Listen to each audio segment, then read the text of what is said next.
मित्र हो, आज नरहर कुरुंदकरांना श्रद्धांजली वाहण्यासाठी मी आपल्या समोर उभा आहे। कालपासून मला एक प्रश्न अनेकांनी विचारला, सर तुमची किती पुस्तकं प्रसिद्ध झाली? माझी पुस्तकं प्रसिद्ध झालेली नाहीत। याचं समर्थन करण्यासाठी मी एका संस्कृत सुभाषिताचा आधार घेतो। त्या सुभाषिताचा मथितार्थ असा आहे की लग्न सर्वांचीच होतात, अपत्य सुख फार कमी लोकांच्या नशिबी लिहिलेलं असतं। ग्रंथ हे सत्य असेल तर त्या सुखापासून मी वंचित आहे। मी अनेक लेख मात्र जरूर लिहिलेले आहेत। असे होण्याची दोन कारण मला शक्य वाटतात। एक केव्हा तरी विद्यार्थी दशेत वाचलेली एक कविता, ती कविता अशी होती, हा कागद आहे कोरा त्यावरी अशी अक्षरे कोरा। कदाचित कशी अक्षरं कोरावी एवढं सामर्थ्य नसल्यामुळे मी ती अक्षरं कोरलेली नाहीत। त्याहीपेक्षा महाराष्ट्रातल्या पुस्तकांची संख्या पाहता लेकुरे उदंड झाली असे उद्गार काढावे लागतात। समर्थ रामदासांनी एके ठिकाणी लिहिलंय की दिसा माझी काहीतरी लिहावे। मूळ कवितेची ओळ आहे, दिसा माझी काहीतरी लिहावे। रामदासांनी मित्र हो असं कुठेच आणि कधीच म्हटलेलं नाही, दिसा माझी काहीतरीच लिहावे। कदाचित या भीतीमुळे सुद्धा मी लेखनाला प्रवृत्त झालो नसण्याची शक्यता आहे। मूळ विषयाकडे मी वळतो।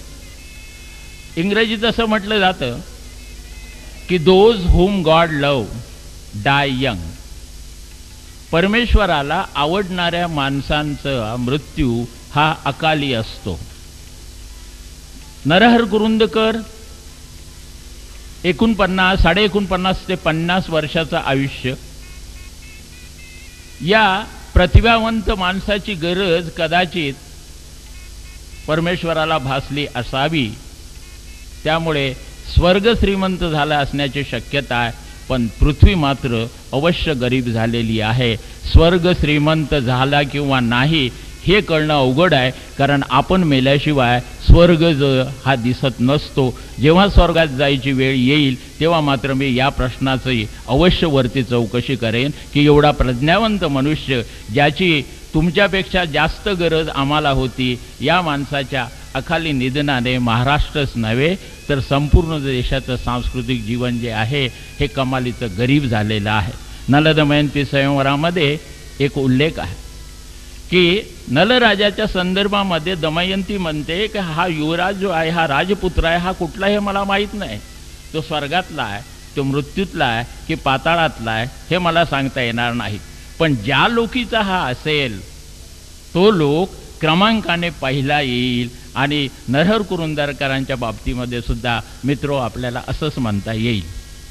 जेव्हा आपण एखाद्या शहराचा किंवा एखाद्या नगरीचा विचार करतो तेव्हा एक गोष्ट लक्षात येते, त्या शहराला आवश्यक असणाऱ्या सुखसोयी, हॉस्पिटल आहे, त्यानंतर रस्ते आहेत, पाणी पुरवठा आहे, वीज आहे, उद्योगधंदे आहेत, शाळा आहे, कॉलेज आहे, या सर्व सोयी ज्या आहेत हे तिथल्या लोकांमुळे किंवा राज्यकर्त्यांमुळे प्राप्त होत असतात।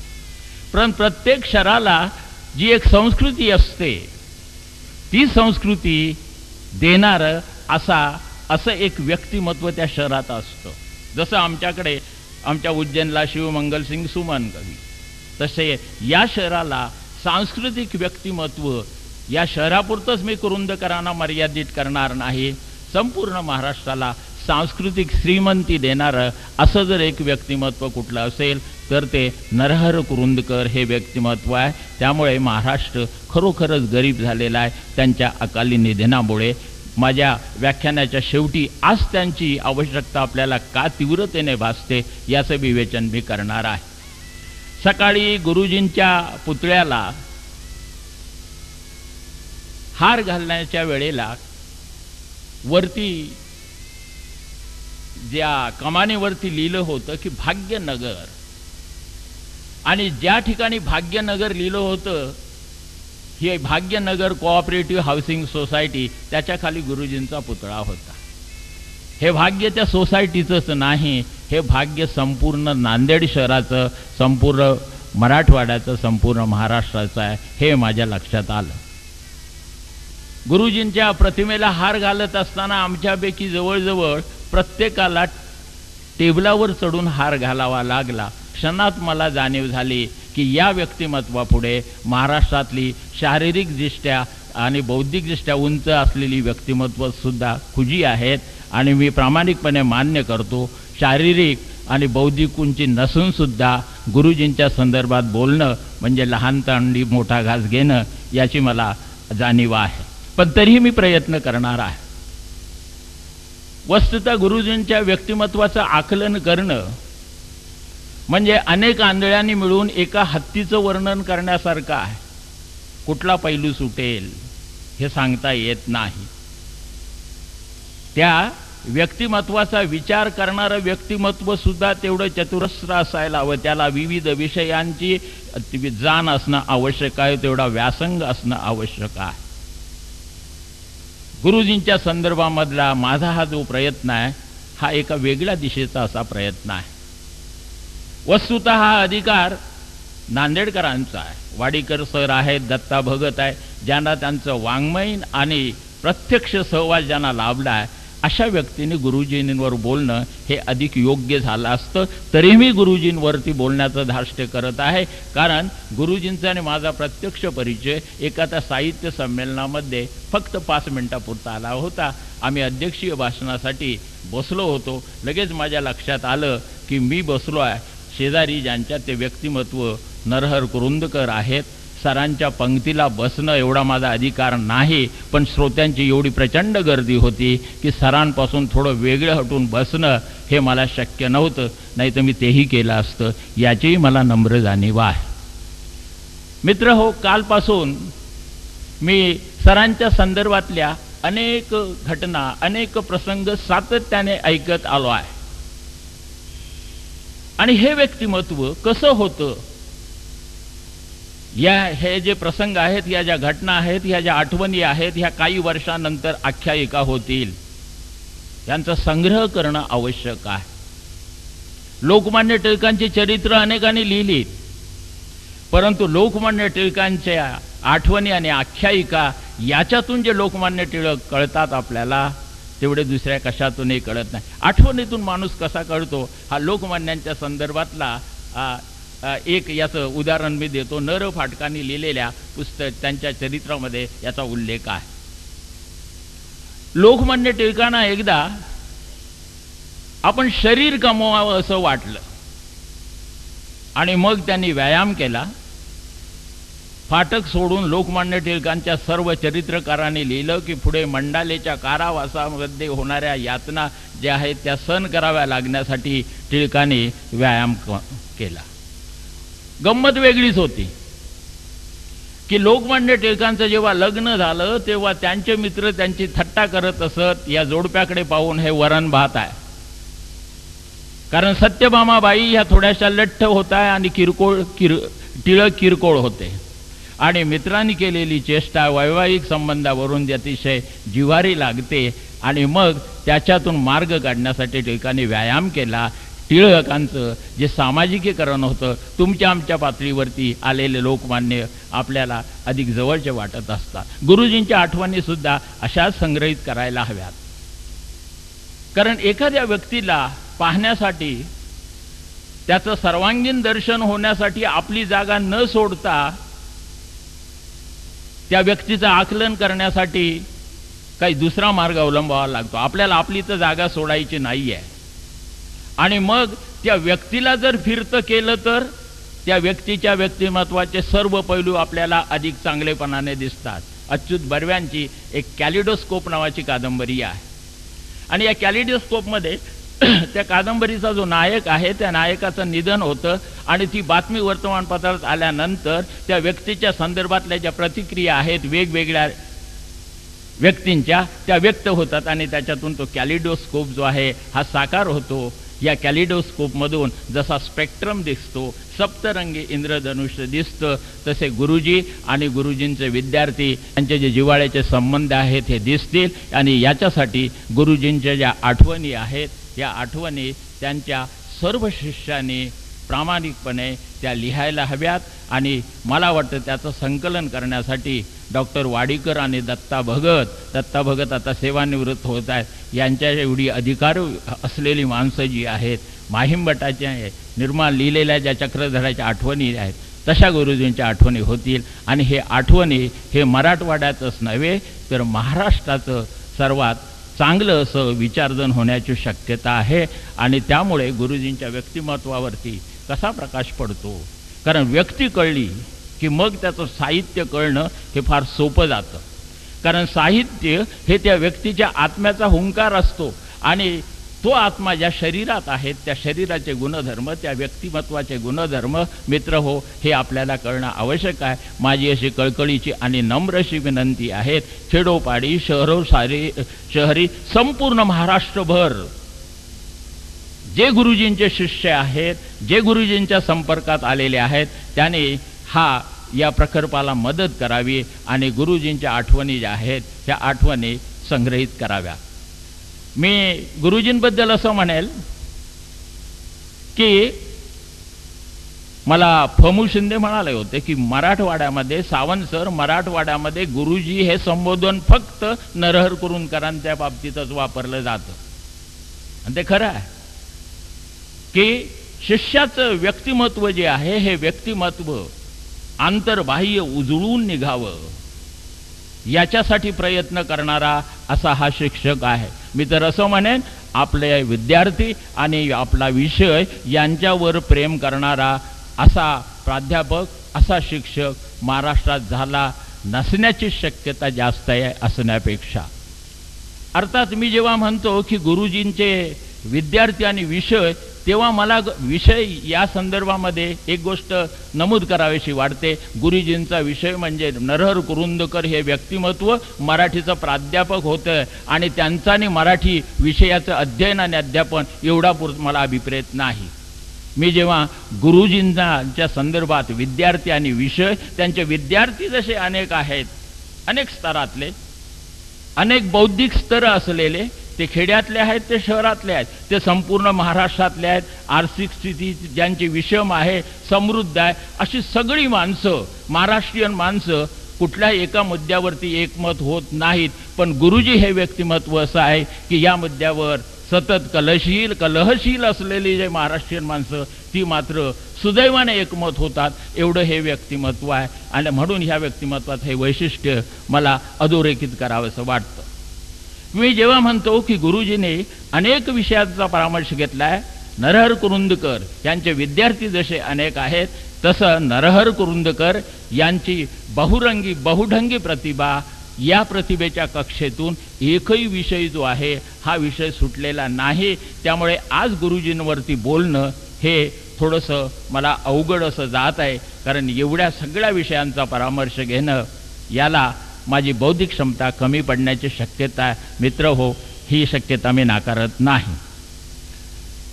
गुरुजींच्या संदर्भामध्ये एक गोष्ट लक्षात घ्यायला हवी त्या वाङ्मय विवेचनाकडे वळण्यापूर्वी, की महाराष्ट्रातली जी वैचारिक वाङ्मयाची परंपरा आहे ती परंपरा लक्षात घेतल्यानंतर असा प्रश्न निर्माण होतो की खरोखरच मराठीत वैचारिक वाङ्मय आहे का? हा एक विचार करण्यासारखा प्रश्न आहे. आणि जर ते असेल तर ज्या काही मूढभर अशा विचारवंतांनी त्याला समृद्ध केला आहे त्यामध्ये नरहर कुरुंदकरांचा क्रम हा अग्रक्रम लागण्याची शक्यता आहे. हा वैचारिक लवचिकपणा, ही जी इलॅस्टिसिटी आहे, ही जी दुसऱ्याला समजून घेऊन त्याच्या विचाराचं खंडन मंडन करणं न दुखवता, ॲनास्थेशिया न देता सर्जरी करण्यासारखा, कुठल्याही प्रकारचा व्यक्तिगत आक्षेप नाही. आणि टीकेच्या संदर्भात एक विधान माहित आहे, all criticism is either personal or polemic. तो व्यक्तिगत तरी असतो किंवा लखतर जी आहे ती सार्वजनिक ठिकाणी धुतली जाण्यासारखा घाणेरडाही असतो. पण ह्या दोनही याच्यापासून नरहर कुरुंदकर हे व्यक्तिमत्व वेगळं आहे. ते टीका करतं, खडसून टीका करतं, अधूनमधून गोड चिमटे सुद्धा घेतं, पण कुठेही दुखावलं जात नाही ज्याच्यावरती टीका केली ती व्यक्ती. उलट गुरुजी आपल्यावरती लिहितायत, आपल्याबद्दल मतभेद व्यक्त करतायत.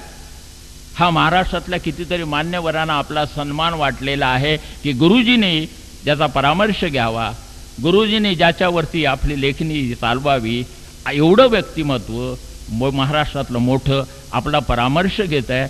याच्या होणारा आनंद हा अनेक ठिकाणी अनेक प्रकारे व्यक्त केलेला.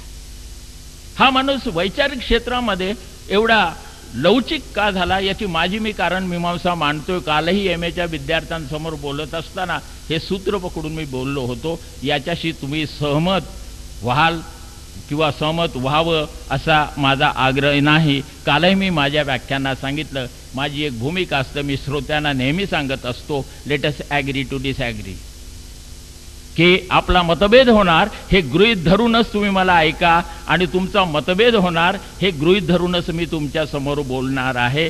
कारण हाच मार्ग गुरुजीने आपल्या संपूर्ण समीक्षा व्यवहारात वापरलेला. विचाराची ही 3 केंद्र आहेत. एक पहिलं केंद्र जे आहे हे मुंबईचं, आणि मुंबईतले विचारवंत हे प्रामुख्याने इंग्रजी शिकून बाहेर पडलेले पहिल्या पिढीतले विचारवंत होते. या विचारवंतांना त्या समोर जो आदर्श होता तो इंग्रजी राज्यातून आलेला असा हा आदर्श होता.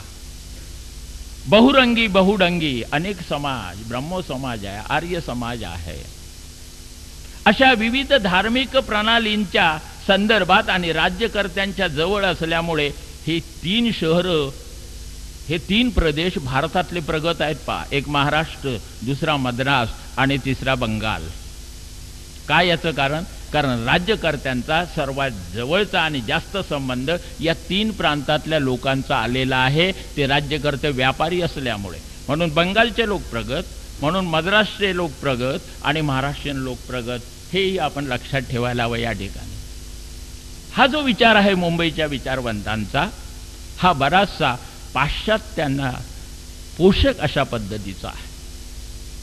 त्यामुळे पाश्चात्य विचारवंतांच्या आणि राज्यकर्त्यांच्या सोयीने हा विचार पुढे चाललेला आहे. इथे ही आग्रही भूमिका आहे, पण ही आग्रही भूमिका जी आहे ही लवचिक आहे.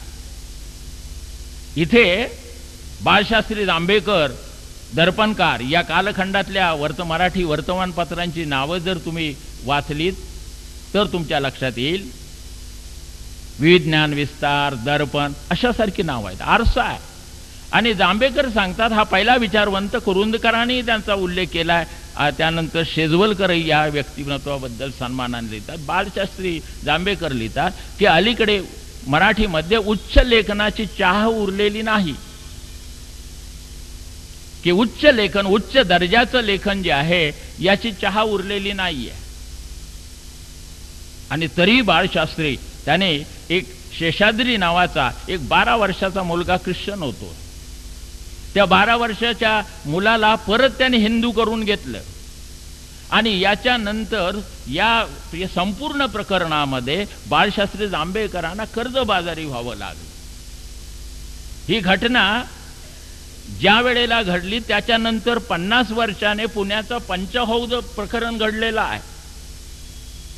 आणि त्यामध्ये सुद्धा चागामन्य प्रकरणामध्ये सुद्धा कशी तरी पळवाट काढून आपण शुद्ध आहोत हे सिद्ध झालेलं आहे. विचार आणि परिवर्तन या 2 वेगळ्या गोष्टी आहेत. व्यासपीठावरून बोलणं सोपं असतं, व्यासपीठावरून बोलणं सोपं असतं, पण ते परिवर्तन प्रत्यक्ष व्यवहारात आणणं हे अवघड आहे. नीतिमत्तेची व्याख्याच मुळी द्वितीय पुरुषी केली जाते, की मी सोडून इतरांनी जिचं आचरण करावं ही जी माझी अपेक्षा त्या अपेक्षेला नीतिमत्ता म्हणतात. म्हणून नीतिमत्ता ही द्वितीय पुरुषी असते. Morality is an attitude we adopt towards the person whom we passionately dislike. ज्यांचा आपण मनापासून द्वेष करतो अशा व्यक्तींच्या संदर्भात त्यांनी कसं वागावं ही जी आपली अपेक्षा, त्या अपेक्षेला आपण नीतिमत्ता म्हणत असतो. हा जो मुंबईचा विचार, हा विचार प्रगत होता. अनेक प्रकारचे उद्योगधंदे निघावेत, वर्तमानपत्र निघावीत आणि एक ज्या पद्धतीचं रेनेसान्स इंग्लंडमध्ये झाला होता तशा पद्धतीचं पुनर्जागरणाचं काम जे आहे हे होत होतं. आणि हे पुनर्जागरणाचं काम होण्यासाठी आवश्यक असलेली पार्श्वभूमी तयार होते. या कालखंडापूर्वी युरोपमध्ये एक घटना घडली होती आणि ती घटना जी होती ती एन्सायक्लोपीडियाची कन्सेप्ट होती. पूर्वी काय होतं, ज्ञान याची एक लॅडर सिस्टीम होती, शिडी असायची आणि जेवढ्या डिव्हिनिटीज आहेत, जेवढी दैवी शास्त्र आहेत, जेवढी धर्माच्या संदर्भातली शास्त्र आहेत ती पहिल्या क्रमांकावर होती आणि मानव्य विद्या ज्या होत्या या मानव्य विद्या ह्या खाली होत्या. पण ज्या क्षणाला ही एन्सायक्लोपीडियाची संकल्पना आली तेव्हा सगळे विषय, सगळ्या ज्ञानशाखा एका समान पातळीवरती आल्या आणि ज्या क्षणाला ह्या ज्ञानशाखा एका समान पातळीवरती आल्या तेव्हा समानशीले व्यसनेषु सख्यम या न्यायाने एका क्षेत्रातलं ज्ञान दुसऱ्या क्षेत्रातल्या ज्ञानावरती प्रभाव पाडू लागलं आणि त्याच्यातून कुठल्याही विषयाचा अभ्यास करणं, कुठल्याही क्षेत्राचा अभ्यास करणं हे अवघड होऊ लागलं. एक ज्याला आपण चॅलेंजिंग जॉब म्हणू अशा पद्धतीचं झालं. आणि असा जो विचार होता रेनेसान्सचा, त्या विचाराच्या अनुषंगाने निव्वळ स्वातंत्र्य मिळून उपयोगी नाही तर उद्योगधंदेही वाढायला हवेत, लोकांना चांगलं शिक्षणही मिळायला हवं आणि याच्यासाठी प्रयत्न व्हायला हवेत. हे असे प्रयत्न नाना शंकर सेठ, जगन्नाथ शंकर शेठ अशा मंडळींनी केलेले आहेत. एक वैचारिक असं ज्याला आपण उद्या जर लोकशाही आली तर या देशातले लोक ज्ञानसंपन्न व्हावेत असा एक प्रयत्न मुंबईच्या विचारवंतांनी केला. विचाराचं दुसरं क्षेत्र होतं ते म्हणजे पुणे. या पुण्यामधल्या विचारवंतांचा शिंचा हा इंग्रज येतो तरी कुठून असा प्रश्न नाना फडणवीसांनी विचारलेला.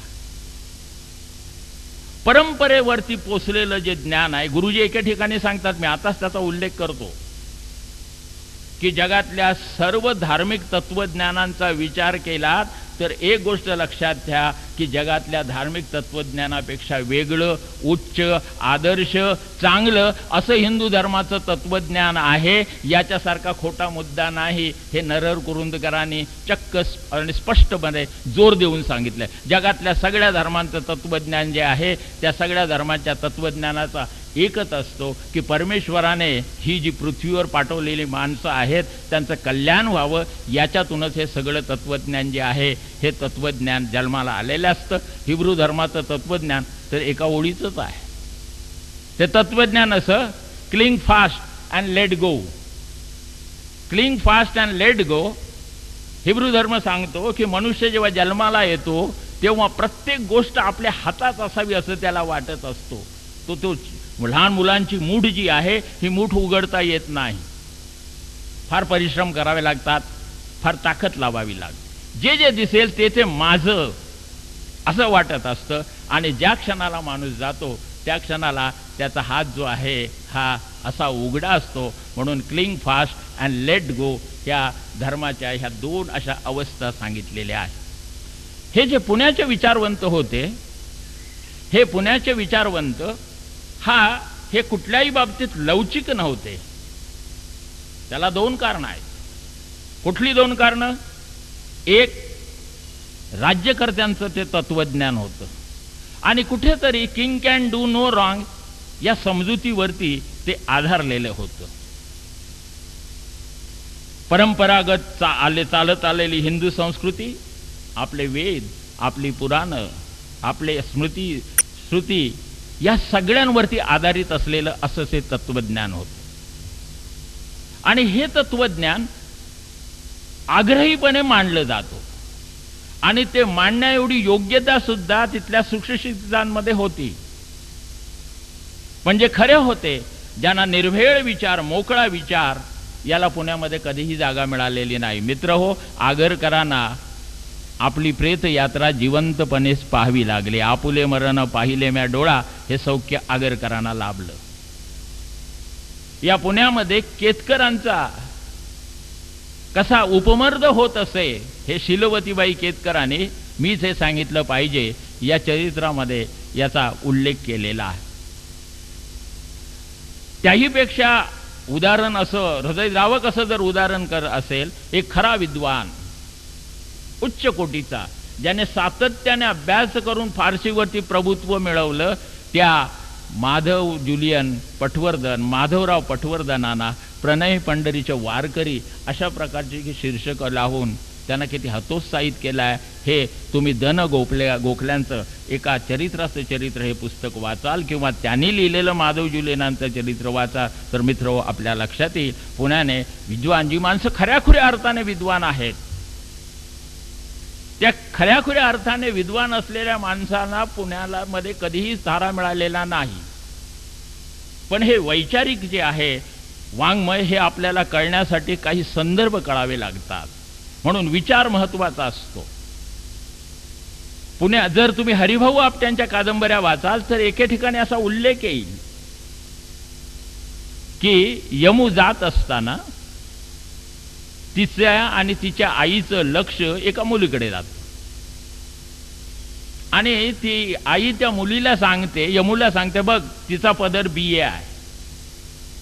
आता BA पदर ही काय भानगड आहे? BA पदर आपल्याला संदर्भ कळत नाही, कारण आपण तो विचार आपल्याला कळलेला नसतो. BA पदर याचा अर्थ असा की मुंबईमध्ये जेव्हा पहिला मॅट्रिक्युलेट झाला, जो कोणी विद्यार्थी असेल तो, तेव्हा दादरला त्याची हत्तीवरून मिरवणूक काढली गेली आणि साखर वाटली गेली.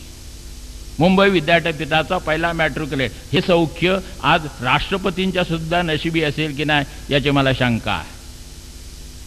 अशा वेळेला एखाद्या मुलीला जर ग्रॅज्युएट नवरा मिळाला तर ती आपला पदर इतर स्त्रियांच्या तुलनेमध्ये एकवीत लांब काढत असे आणि सगळ्यांचं लक्ष आपल्याकडे वेधलं जावं ही त्याच्या मागची खबरदारी असे. याला BA पदर असं म्हटलं जातं. असे उल्लेख आपल्याला केव्हा कळतील? जेव्हा आपण तो विचार, आगरकरांनी गुलाबी विधवा हा शब्द वापरला आहे.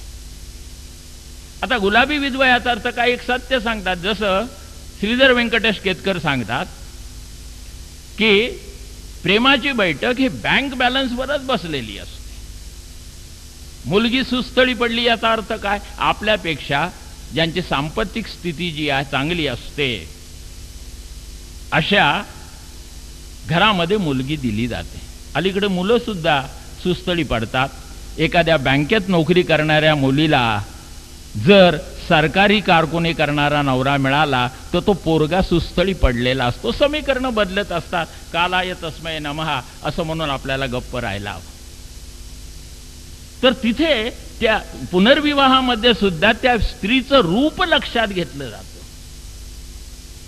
हा जो घटक आहे, हा घटक सांगण्यासाठी, हा याच्यावर प्रकाश पाडण्यासाठी गुलाबी विधवा या शब्दाचा प्रयोग. मित्र हो, पुण्याचा जे विचारवंत होते हे विचारवंत आग्रही होते. त्यामुळे पुण्यातल्या विचारवंतांनी केलेली साहित्य आणि संस्कृतीची समीक्षा जी आहे, ही समीक्षा कमालीची चुकीची आहे.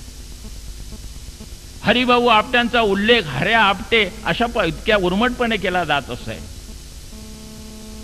राजवाड्याने इतिहासाचं संशोधन केलं, फार काम केलं, चांगलं, एवढे जगातल्या कुठल्या इतिहास संशोधकांनी केलं असेल की नाही याची मला शंका. पण राजवाड्याने इतिहासामध्ये आपल्या मताला जे मारक ठरतील असे सगळे पुरावे नष्ट केले. काल एका घटनेचा उल्लेख करायला मी विसरलो की आपल्या इतिहासाबद्दल महाराष्ट्र पुराण या नावाचा एक ग्रंथ आहे, गंगाराम नावाच्या एका बंगाली माणसाने लिहिलेला आहे आणि हा बंगालीमध्ये लिहिलेला आहे. या महाराष्ट्र पुराणामध्ये काय झालं की भोसल्यांचं सैन्य आणि पेशव्यांचं सैन्य यांच्या लढाया ज्या कलकत्त्याला झाल्या, त्या लढायांमध्ये गरीब असा बंगाली माणूस कसा पिळवटून निघाला, आजही बंगालच्या खेड्यापाड्यामध्ये लहान मुलाला झोपवायचं असेल तर आई मुलाला जसं आपल्याकडच्या आया बागुलबुवाचं हे करतात, धाक दाखवतात, अजूनही सांगितलं जातं तुझं झोपतोयस की नाही, नाही तर मराठा आलाय बघ, तू झोपतोस की नाही, नाही तर महाराष्ट्र पुराणामध्ये या अत्याचाराचं वर्णन आहे. आणि हा राग जो आहे हा कसा धरतात, जेव्हा मुंबईमध्ये क्रिकेटच्या स्टेडियमची मोडतोड झाली आणि असा प्रश्न निघाला की क्रिकेटचं मुख्यालय कुठे ठेवावं, ज्योती बसूंनी सांगितलं तुम्ही कलकत्त्याला या. आणि कलकत्त्याला हे सांगत असताना नुसतं कलकत्त्याला येऊ दे हेडक्वार्टर क्रिकेटचा असं नाही त्यांनी सांगितलं. त्यांनी सांगितलं बंगाल हा सुसभ्य लोकांचा देश आहे, त्यामुळे इथे यायला का हरकत नाही. त्याने हा जो चिमटा काढलाय हा चिमटा त्या महाराष्ट्र पुराणाचा आणि त्याचा कुठेतरी संबंध आहे. याची आपल्याला एक प्रामाणिक अशी नोंद जी आहे ही नोंद घ्यावी लागते. शरदचंद्र मुक्तिबोधांनी आमच्या माळव्यातल्या पार्श्वभूमीवरती कादंबऱ्याही लिहिल्या आहेत. जन ही ओळ तुझेत सरहद्द अशा सारख्या सगळ्या त्या ज्याला पांढरीप्याचा परिसर म्हणू आपण उज्जैनच्या, त्याचं अतिशय जिवंत असं चित्रण त्या याच्यामध्ये केलं. पण जेव्हा आपण समीक्षा करतो तेव्हा या सगळ्या घटकांकडे पुणेरी लोकांचं लक्ष जात नाही. बाबा वाक्यम प्रमाणम, आम्ही सांगू ते खरं, पुन्हा तिथे काय होणं, अशा श्रद्धा असल्यामुळे जो वैचारिक बठ्ठरपणा आहे हा बठ्ठरपणा मित्र हो पुण्याच्या विचार परंपरेमध्ये आढळतो. ज्याने ज्याने मोकळा विचार मांडायचा प्रयत्न केला आणि त्यामध्ये सर्वात अग्रणी जर कुठले असतील तर ज्ञानकोशकार श्रीधर व्यंकटेश केतकर हे लक्षात घ्यायला हवं. जर केतकरांना एवढा उपमर्द झाला नसता तर केतकर हे व्यक्तिमत्व जागतिक पातळीवरती कुठेतरी जाऊ, कुठेही मोठ्या अधिकारावर जाऊन पोचलं असतं हे सांगायला हवं. मग अशाचारिक परंपरा असताना नरहर कुरुंदकर हा विचारवंत वेगळा का ठरतो, कुठल्या कारणामुळे वेगळा ठरतो, असा एक प्रश्न माझ्या समोर निर्माण होतो की गुरुजी असा अन्याय होऊ देत नाही, एकांगी वाढ होत नाही. कालच मी सांगितलं की शरीराच्या एका अंगाची वाढ होणं ही शरीराला आलेली सूज असते, त्याला आपण बाळशेदारने गुडगुडीत शरीर असं कधी म्हणत नसतो. हा जो वैचारिक लवचिकपणा आलेला आहे हा वैचारिक लवचिकपणा गुरुजींच्या संपूर्ण लेखनामध्ये का आलेला असावा याचा एक मांडणी मी माझ्या पद्धतीने करायचा प्रयत्न करतोय. आणि याचं कारण जर कुठलं असेल तर गुरुजी हे मराठवाड्यामध्ये जन्माला आले आणि इथे जन्माला आल्यामुळे अनेक संस्कृतींशी त्यांचा परिचय झाला. मामांच्या घरून चालत आलेली विद्वत्तेची पारंपरिक परंपरा, नागो नांदापूरकर, केवढं मोठं. आपल्या एक साधं उदाहरण घ्यायचं झालं या माणसाच्या बुद्धिमत्तेचं तर की जय घोषवाक्यावरती नांदापूरकरांनी एक लेख लिहिलाय, मराठीतली घोषवाक्य. आपण छत्रपती शिवाजी महाराज की जय, लोकमान्य टिळक की जय, भारत माता की जय, की जय हे मराठीतलं घोषवाक्य नाही. मराठीमध्ये आपण दत्त दत्त म्हणू, राम राम म्हणू, नमस्कार म्हणू, विठ्ठल विठ्ठल म्हणू, हे की जय हे आपलं घोषवाक्य नाही. नांदापूरकर सांगतात की तुळशीदासाच्या सियावर रामचंद्र की जय याच्यातून ते की जय हे मराठीत आलेलं आहे. अशा प्रकारचा हा वारसा इतका खोलात जाऊन आपल्या भारतीय परंपरेचा, संपूर्ण संस्कृत साहित्याचा, पाली प्राकृतचा विचार सुद्धा या इथे येतोय, लक्षात घ्या. या देशातल्या विचारवंतांची एकांगी वाढ होण्याचं दुसरं जर महत्त्वाचं कुठलं कारण असेल, जेव्हा गांधींवरच्या संदर्भात गुरुजींचं जे विवेचन आहे किंवा गोळवलकरांनी जो गांधीजींच्या जन्मशताब्दी निमित्ताने लेख लिहिला त्या संदर्भात तुम्ही विवेचन करताना याच्यावर मी अधिक प्रकाश टाकेन. एक गोष्ट आहे की या प्रदेशामध्ये हा प्रदेश निजामाच्या राजवटीखाली असल्यामुळे मुस्लिम संस्कृतीशी गुरुजींचा परिचय आलेला आहे. माझ्या माहितीप्रमाणे मुस्लिम अध्यापकांच्या समोर, शिक्षकांसमोर गुरुजी एकदा उर्दूत बोलले आहेत. त्यामुळे तो धर्म समजून घेणं, ती एक वेगळी अशी संस्कृती समजून घेणं. मराठीच्या पंचधारा या प्रदेशात आहे, इथे मराठी आहे, उर्दूही आहे, तेलुगूही आहे, काही प्रमाणात कन्नडचाही वापरला आहे. हा जो सांस्कृतिक परिवेश, वेगवेगळ्या लोकांच्या संपर्कात तुम्ही जेवढे याल तेवढे तेवढे तुमचं व्यक्तिमत्व जे आहे विकसित होत असतं. त्याच्यामध्ये एक प्रकारचा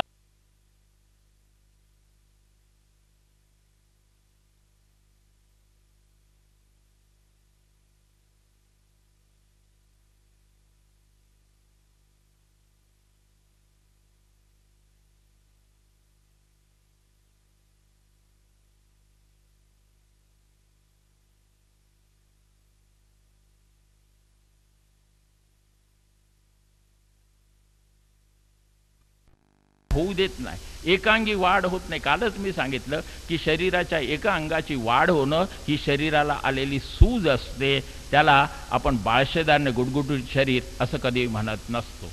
हा जो वैचारिक लवचिकपणा आलेला आहे, हा वैचारिक लवचिकपणा गुरुजींच्या संपूर्ण लेखनामध्ये का आलेला असावा याचा एक मांडणी मी माझ्या पद्धतीने करायचा प्रयत्न करतोय.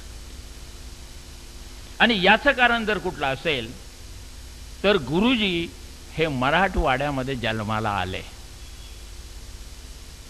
आणि इथे जन्माला आल्यामुळे अनेक संस्कृतींशी त्यांचा परिचय झाला.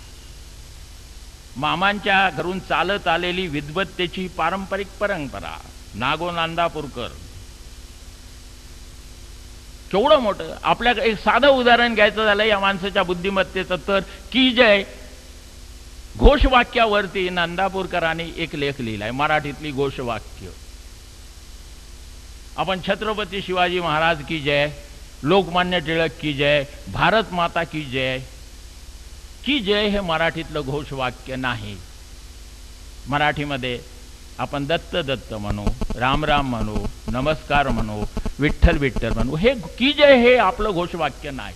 नांदापूरकर सांगतात की तुळशीदासाच्या सियावर रामचंद्र की जय याच्यातून ते की जय हे मराठीत आलेलं आहे. अशा प्रकारचं हा वारसा इतका खोलात जाऊन आपल्या भारतीय परंपरेचा, संपूर्ण संस्कृत साहित्याचा, पाली प्राकृतचा विचार सुद्धा या इथे येतोय. लक्षात घ्या, या देशातल्या विचारवंतांची एकांगी वाढ होण्याचं दुसरं जर महत्त्वाचं कुठलं कारण असेल, जेव्हा गांधींवरच्या संदर्भात गुरुजींचं जे विवेचन आहे किंवा गोळवलकरांनी जो गांधीजींच्या जन्मशताब्दी निमित्ताने लेख लिहिला त्या संदर्भात तुम्ही विवेचन करताना याच्यावर मी अधिक प्रकाश टाकेन. एक गोष्ट आहे की या प्रदेशामध्ये हा प्रदेश निजामाच्या राजवटीखाली असल्यामुळे मुस्लिम संस्कृतीशी गुरुजींचा परिचय आलेला आहे. माझ्या माहितीप्रमाणे मुस्लिम अध्यापकांच्या समोर, शिक्षकांसमोर गुरुजी एकदा उर्दूत बोलले आहेत. त्यामुळे तो धर्म समजून घेणं, ती एक वेगळी अशी संस्कृती समजून घेणं. मराठीच्या पंचधारा या प्रदेशात आहे.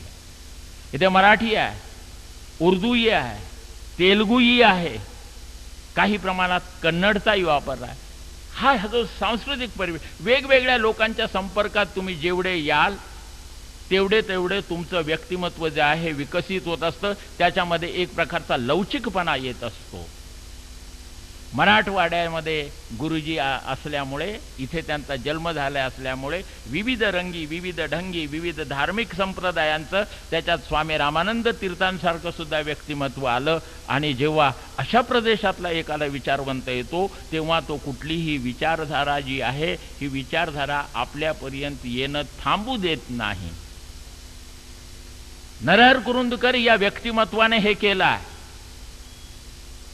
आणि हे करत असताना गुरुजींचा सर्वात चांगला विषय कुठला? मराठी हा विषय. तो तर त्यांचा अध्ययन अध्यापनाचा विषय होता. पण नरहर कुरुंदकर या माणसाचा सर्वात चांगला विषय जर कुठला असेल तर तो तर्कशास्त्र आहे. एखादा मुद्दा पटवून कसा द्यावा, त्या मुद्द्याच्या सगळ्या जमेच्या बाजू पहिल्यांदा हायलाइट कराव्यात, पहिल्यांदा त्यांना महत्त्व द्यावं, त्या कशा महत्त्वाच्या आहेत हे अधोरेखित करावं, आणि त्या कशा महत्त्वाच्या आहेत हे अधोरेखित केल्यानंतर त्याच्यातली वैगुण्य जी आहेत ही वैगुण्य अगोदर सांगणं, नंतर सांगणं. टीकेमध्ये उलट होतं. बरेचसे टीकाकार त्या जाफरे बंधूंसारखं सांगतात, the principles of arts have been fixed and they cannot be change. कलेची तत्व तशी विचाराची तत्व, विचाराचे सिद्धांत ठरलेले आहेत, ते कधी बदलता येणार नाही, असा आग्रह कधीही घेत नाही. पहिल्यांदा वैशिष्ट्य सांगितले की वैगुण्य सांगणं सोपं जातं. पण बरेचसे विचारवंत पहिल्यांदा वैगुण्य सांगतात आणि मग जाता जाता त्याला वाईट वाटू नये म्हणून एखाद दोन वैशिष्ट्यांचा उडता उल्लेख करतात. इथे समोरचा दुखावला जातो. नरहर कुरुंदकर या व्यक्तिमत्वाने असं कधीही केलेलं नाही. विठ्ठलराव घाट्याने एक विचार मांडलाय.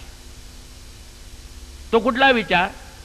की ते म्हणतात मला माणसं आवडतात, ती भेटायला हवीत, त्यांच्याशी माझी इंटरॅक्शन व्हायला हवी. मनुष्य हा समाजप्रिय प्राणी आहे. Man is a social animal. तो समाजात वावरला नाही, उठला नाही, बसला नाही तर तो पशु होईल. त्याला जर माणूस म्हणून जगायचं असेल तर माणसात मिसळायला. बऱ्याच वेळा शिंग मोडून वासरातही मिसळावं लागतं.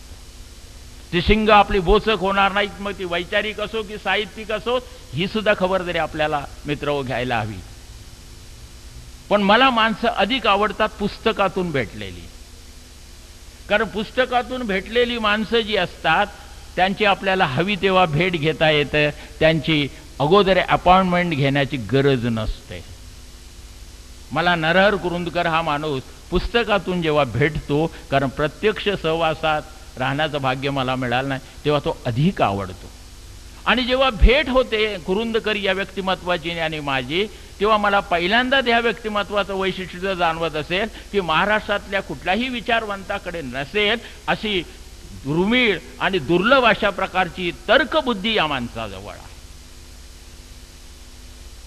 आणि तर्कबुद्धी असणं आणि ह्या तर्कातून सिद्धांत काढताना डिडक्टिव्ह आणि इंडक्टिव्ह लॉजिक या दोनही पद्धतीचा गुरुजी वापर करतात. ते अतिशय मुद्देसूदपणे समोरच्याचं म्हणणं पहिल्यांदा समजावून घेतात. To understand is to forgive. आणि म्हणून गुरुजी अनेक कुठलाही याचं शत्रू, आपण जेव्हा समजायला कमी पडतो, एखाद्याला जर आपण क्षमा करत नसू तर त्याचं खरं कारण असेल, त्याला कुठेतरी आपण समजायला असतं. शेक्सपियरने एके ठिकाणी म्हटलंय, there is nothing either good or bad in this world but thinking makes it so. या जगात चांगलं आणि वाईट असं काहीच नसतं, फक्त आपली जी विचाराची पद्धत असते ती पद्धतच एखादी गोष्ट चांगली किंवा वाईट हे शिकवत असते, हे ठरवत असते. गुरुजींचं हे वैशिष्ट्य, गुरुजींनी कुठली गोष्ट वाईट अशी कधी मानलेलीच नाहीये. आणि हे करत असताना ही वैचारिक लढाया त्याने अनेकांशी लढल्या आहेत. त्याने बेंद्र्यांच्या पुस्तकाला जी तर्कतीर्थ लक्ष्मण शास्त्री जोशांनी प्रस्तावना लिहिली आहे त्यालाही चिमटा काढला आहे. आणि तो चिमटा असा आहे की याचा अर्थ वेगळा आहे. साहित्य संस्कृती मंडळाचे अध्यक्ष तर्कतीर्थ लक्ष्मण शास्त्री जोशी होते. हे तुम्ही लक्षात घेतलं की गुरुजींच्या अर्थ या शब्दावरचा जी खोच आहे त्याच्यात जी ज्ञानबाची मेक आहे ती आपल्या लक्षात येईल. हा माणूस वैचारिक विचाराच्या बाबतीत कमालीचा लवचिक आहे. वस्तुतः संस्कृती या शब्दाची त्या माणसाला अतिशय सुरेख अशी जाणीव आहे की कल्चर म्हणजे ॲग्रिकल्चर नव्हे, हा फरक त्यांना कळतोय. पण कल्चर हा शब्दही वस्तुतः ॲग्रिकल्चर मधूनच आलेला आहे.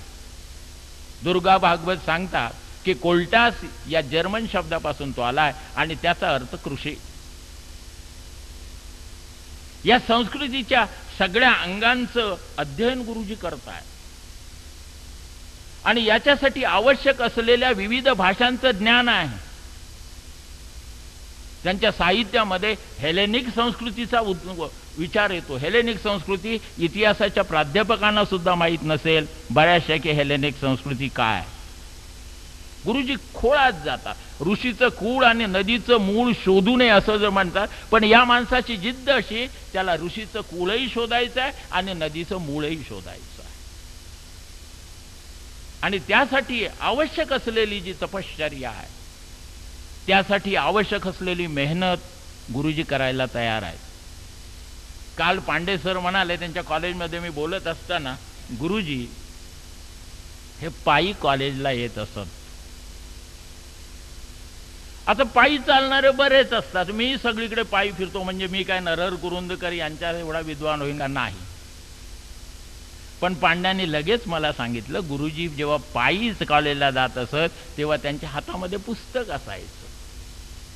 प्रत्येक पायी फिरणाऱ्या माणसाच्या हातात पुस्तक नसतं, ते नरहर कुरुंदकर या नावाच्या एका व्यक्तीच्याच हातात असतं. आज सकाळी सांगितलं एका त्यांच्या शिष्याने की सर जेव्हा पावसात भिजत असत आणि जेव्हा भिजून ओलेचिंब होऊन येत असत तेव्हा ते आम्हाला 2-2 तास शिकवत असत. स्वतः स्नात झाल्यावर आपल्या विद्यार्थ्यांना सुस्नात करणं हे अवघड असं कार्य नरहर कुरुंदकर या व्यक्तिमत्वाने केलेलं आहे की आपला विद्यार्थी न्हावून निघावा. हे व्यक्तिमत्व मला कसं वाटतं? पाण्यासारखं. पाण्याला तुम्ही ज्या भांड्यामध्ये ठेवाल तो आकार प्राप्त होतो. पाण्याचा ज्या रंगात मिळवाल तसा रंग हो. आणि पाण्याचं त्याहीपेक्षा एक महत्त्वाचं असं वैशिष्ट्य कुठलं असेल? पाणी वरून खाली जात असतं. हे खाली जाणं, लोकांच्या समोरच्यांच्या पातळीवरती जाऊन त्यांच्यामध्ये मिसळणं ही अवघड. आणि त्याहीपेक्षा पाण्याचं हे आहे, आग लागली की सर्वात पहिल्यांदा आवश्यकता पाण्याची. आणि हा जो दाहकपणा कमी करण्याचे हे जे सामर्थ्य आहे, हे नरहर कुरुंदकर या माणसाच्या व्यक्तिमत्वात आहे. गुरुजींच्या लेखनाबद्दल प्रतिक्रिया त्याने एके ठिकाणी सांगितलं आहे की माझे मित्र मला असं म्हणतात की तुम्ही काय नसावं हेच सांगता, त्यापेक्षा काय असावं असं सांगाल तर किती बरं वाटेल. गुरुजींचं उत्तर आहे, हे बरोबर तुम्ही म्हणता, पण काय नसावं हे कळल्याशिवाय काय असावं याचं महत्त्व कळत नाही. म्हणून काय नसावं हे सांगणं आवश्यक आहे. अशी एक विशिष्ट अशी दृष्टी घेऊन गुरुजी आपल्या समीक्षेकडे वळतात, आपल्या वैचारिक चिंतनाकडे वळतात. 18 तारखेला 18 डिसेंबरला एका कामानिमित्ताने मी दिल्लीला चाललो होतो आणि मी तुकारामासारखा सदैव वैकुंठाला जात होतो. म्हणजे मी जेटच्या विमानात बसलो होतो. आणि या डिसेंबरमध्ये उत्तर भारतात खूप धुकं असतं आणि हे धुकं असल्यामुळे त्या वैमानिकाने ते विमान कमालीचं उंच नेलं आणि त्यावेळेला माझ्या हातात गुरुजींचा मागोवा हे पुस्तक होतं.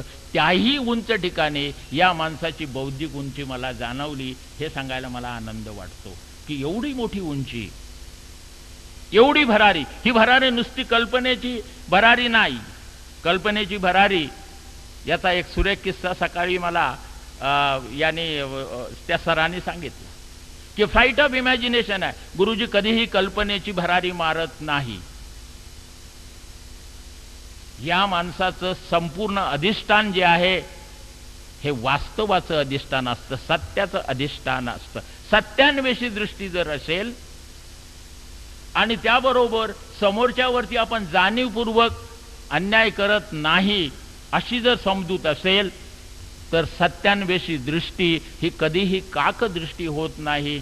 याची सुद्धा आपण नम्र अशी जाणीव घ्यायला हवी. नरहर कुरुंदकर ही जी सत्यान्वेषी, for truth to hell I shall go, for truth to hell I shall go, सत्यासाठी मी नरकात जायचं सुद्धा पत्करेन.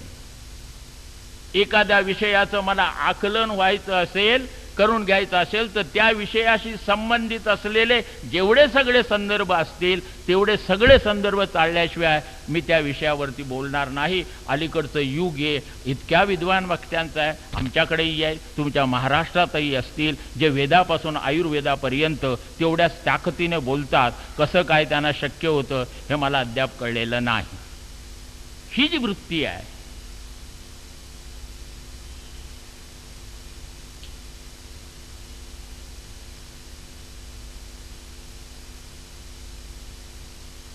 मुळात जायचं आहे. आणि याच्यातून बरंच गुरुजींचं लेखन जे आहे हे लेखन तयार झालेलं आहे. मराठीचे अभ्यासक सन्माननीय अपवाद वगळता पुन्हा एकदा अपवादावरून नियम सिद्ध होत नाही. नरहर कुरुंदकर यांचं एकच पुस्तक पुन्हा पुन्हा वाचतात आणि ते म्हणजे पायवाट.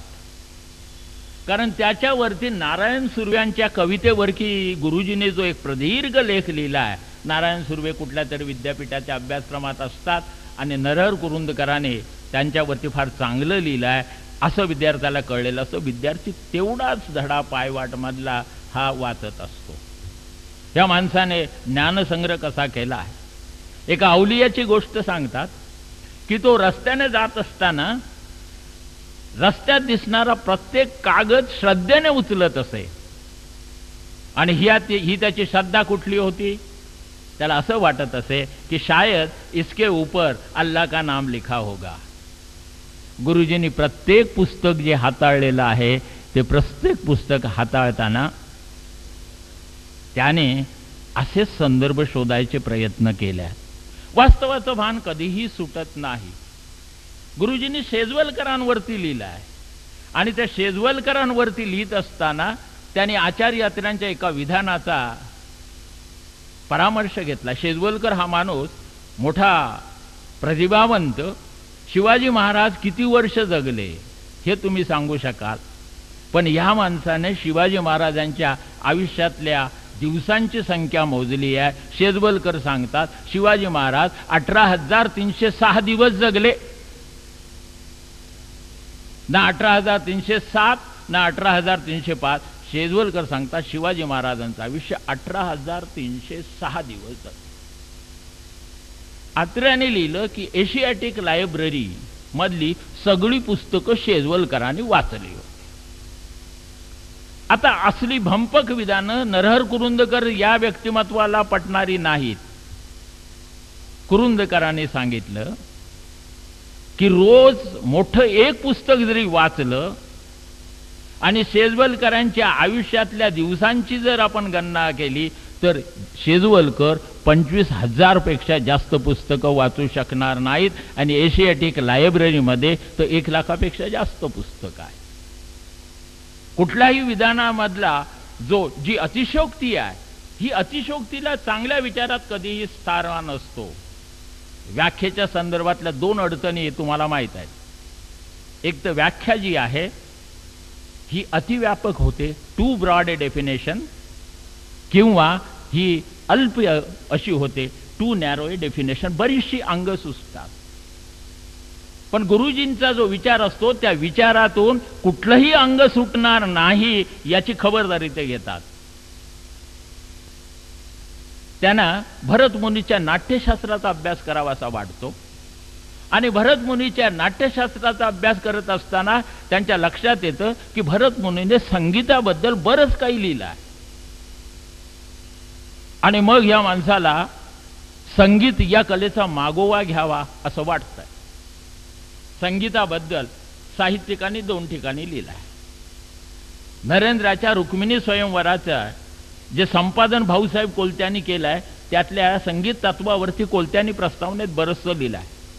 पण संगीत या कलेचं ती कशी अस्सल भारतीय आहे याचा विचार गुरुजी मांडतात आणि सांगतात की मुसलमानांनी ही संगीत कला जी आहे ही संपन्न केली पण त्याचं संपूर्ण श्रेय त्यांना देता येत नाही. गुरुजींचा तो प्रबंध म्हणजे संगीतावरचा एक PhDचा काय डिलीटचा प्रबंध होईल एवढ्या योग्यतेचा आहे. केवढी प्रतिभा या माणसाची. संगीत हा काय गुरुजींचा अभ्यासाचा विषय होता का? नाही. माझ्या अल्प माहितीप्रमाणे नाही.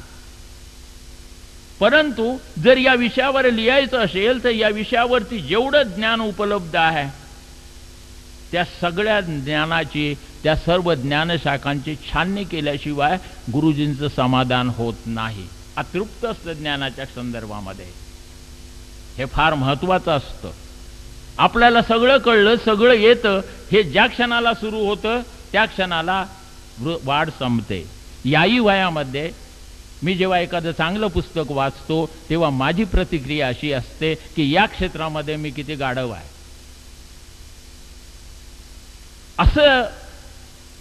अशा पद्धतीने जर आपण ज्ञानाकडे गेलो नाही तर ज्ञान आपल्याला प्राप्त होईल. संगीतावरती नरहर कुरुंदकर हा माणूस इतका अद्भुत लिहितो की संगीताचा MA पर्यंत अभ्यास केलेल्या, भारतीय संगीताचा MA पर्यंत अभ्यास केलेल्या कुठल्याही विद्यार्थ्याला किंवा प्राध्यापकाला ते सापडणार नाही. हे नुसतं संगीताबद्दलच लिहितात का? नाही.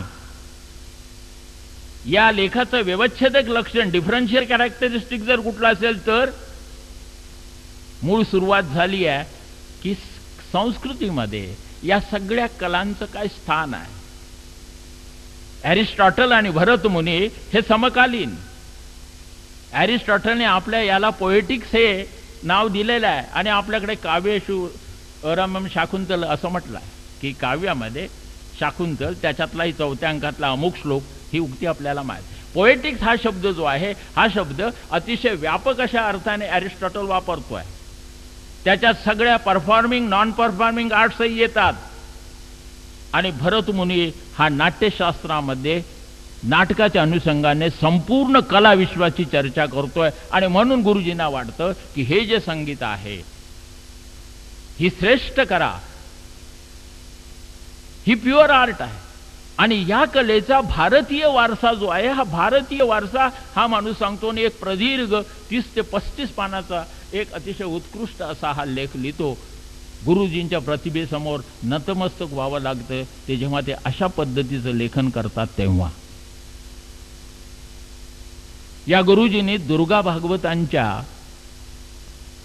पुस्तकावरती, लोकसाहित्यावरती दुर्गा भागवतांनी जे पुस्तक लिहिलं हा मराठीतला पहिला प्रयत्न.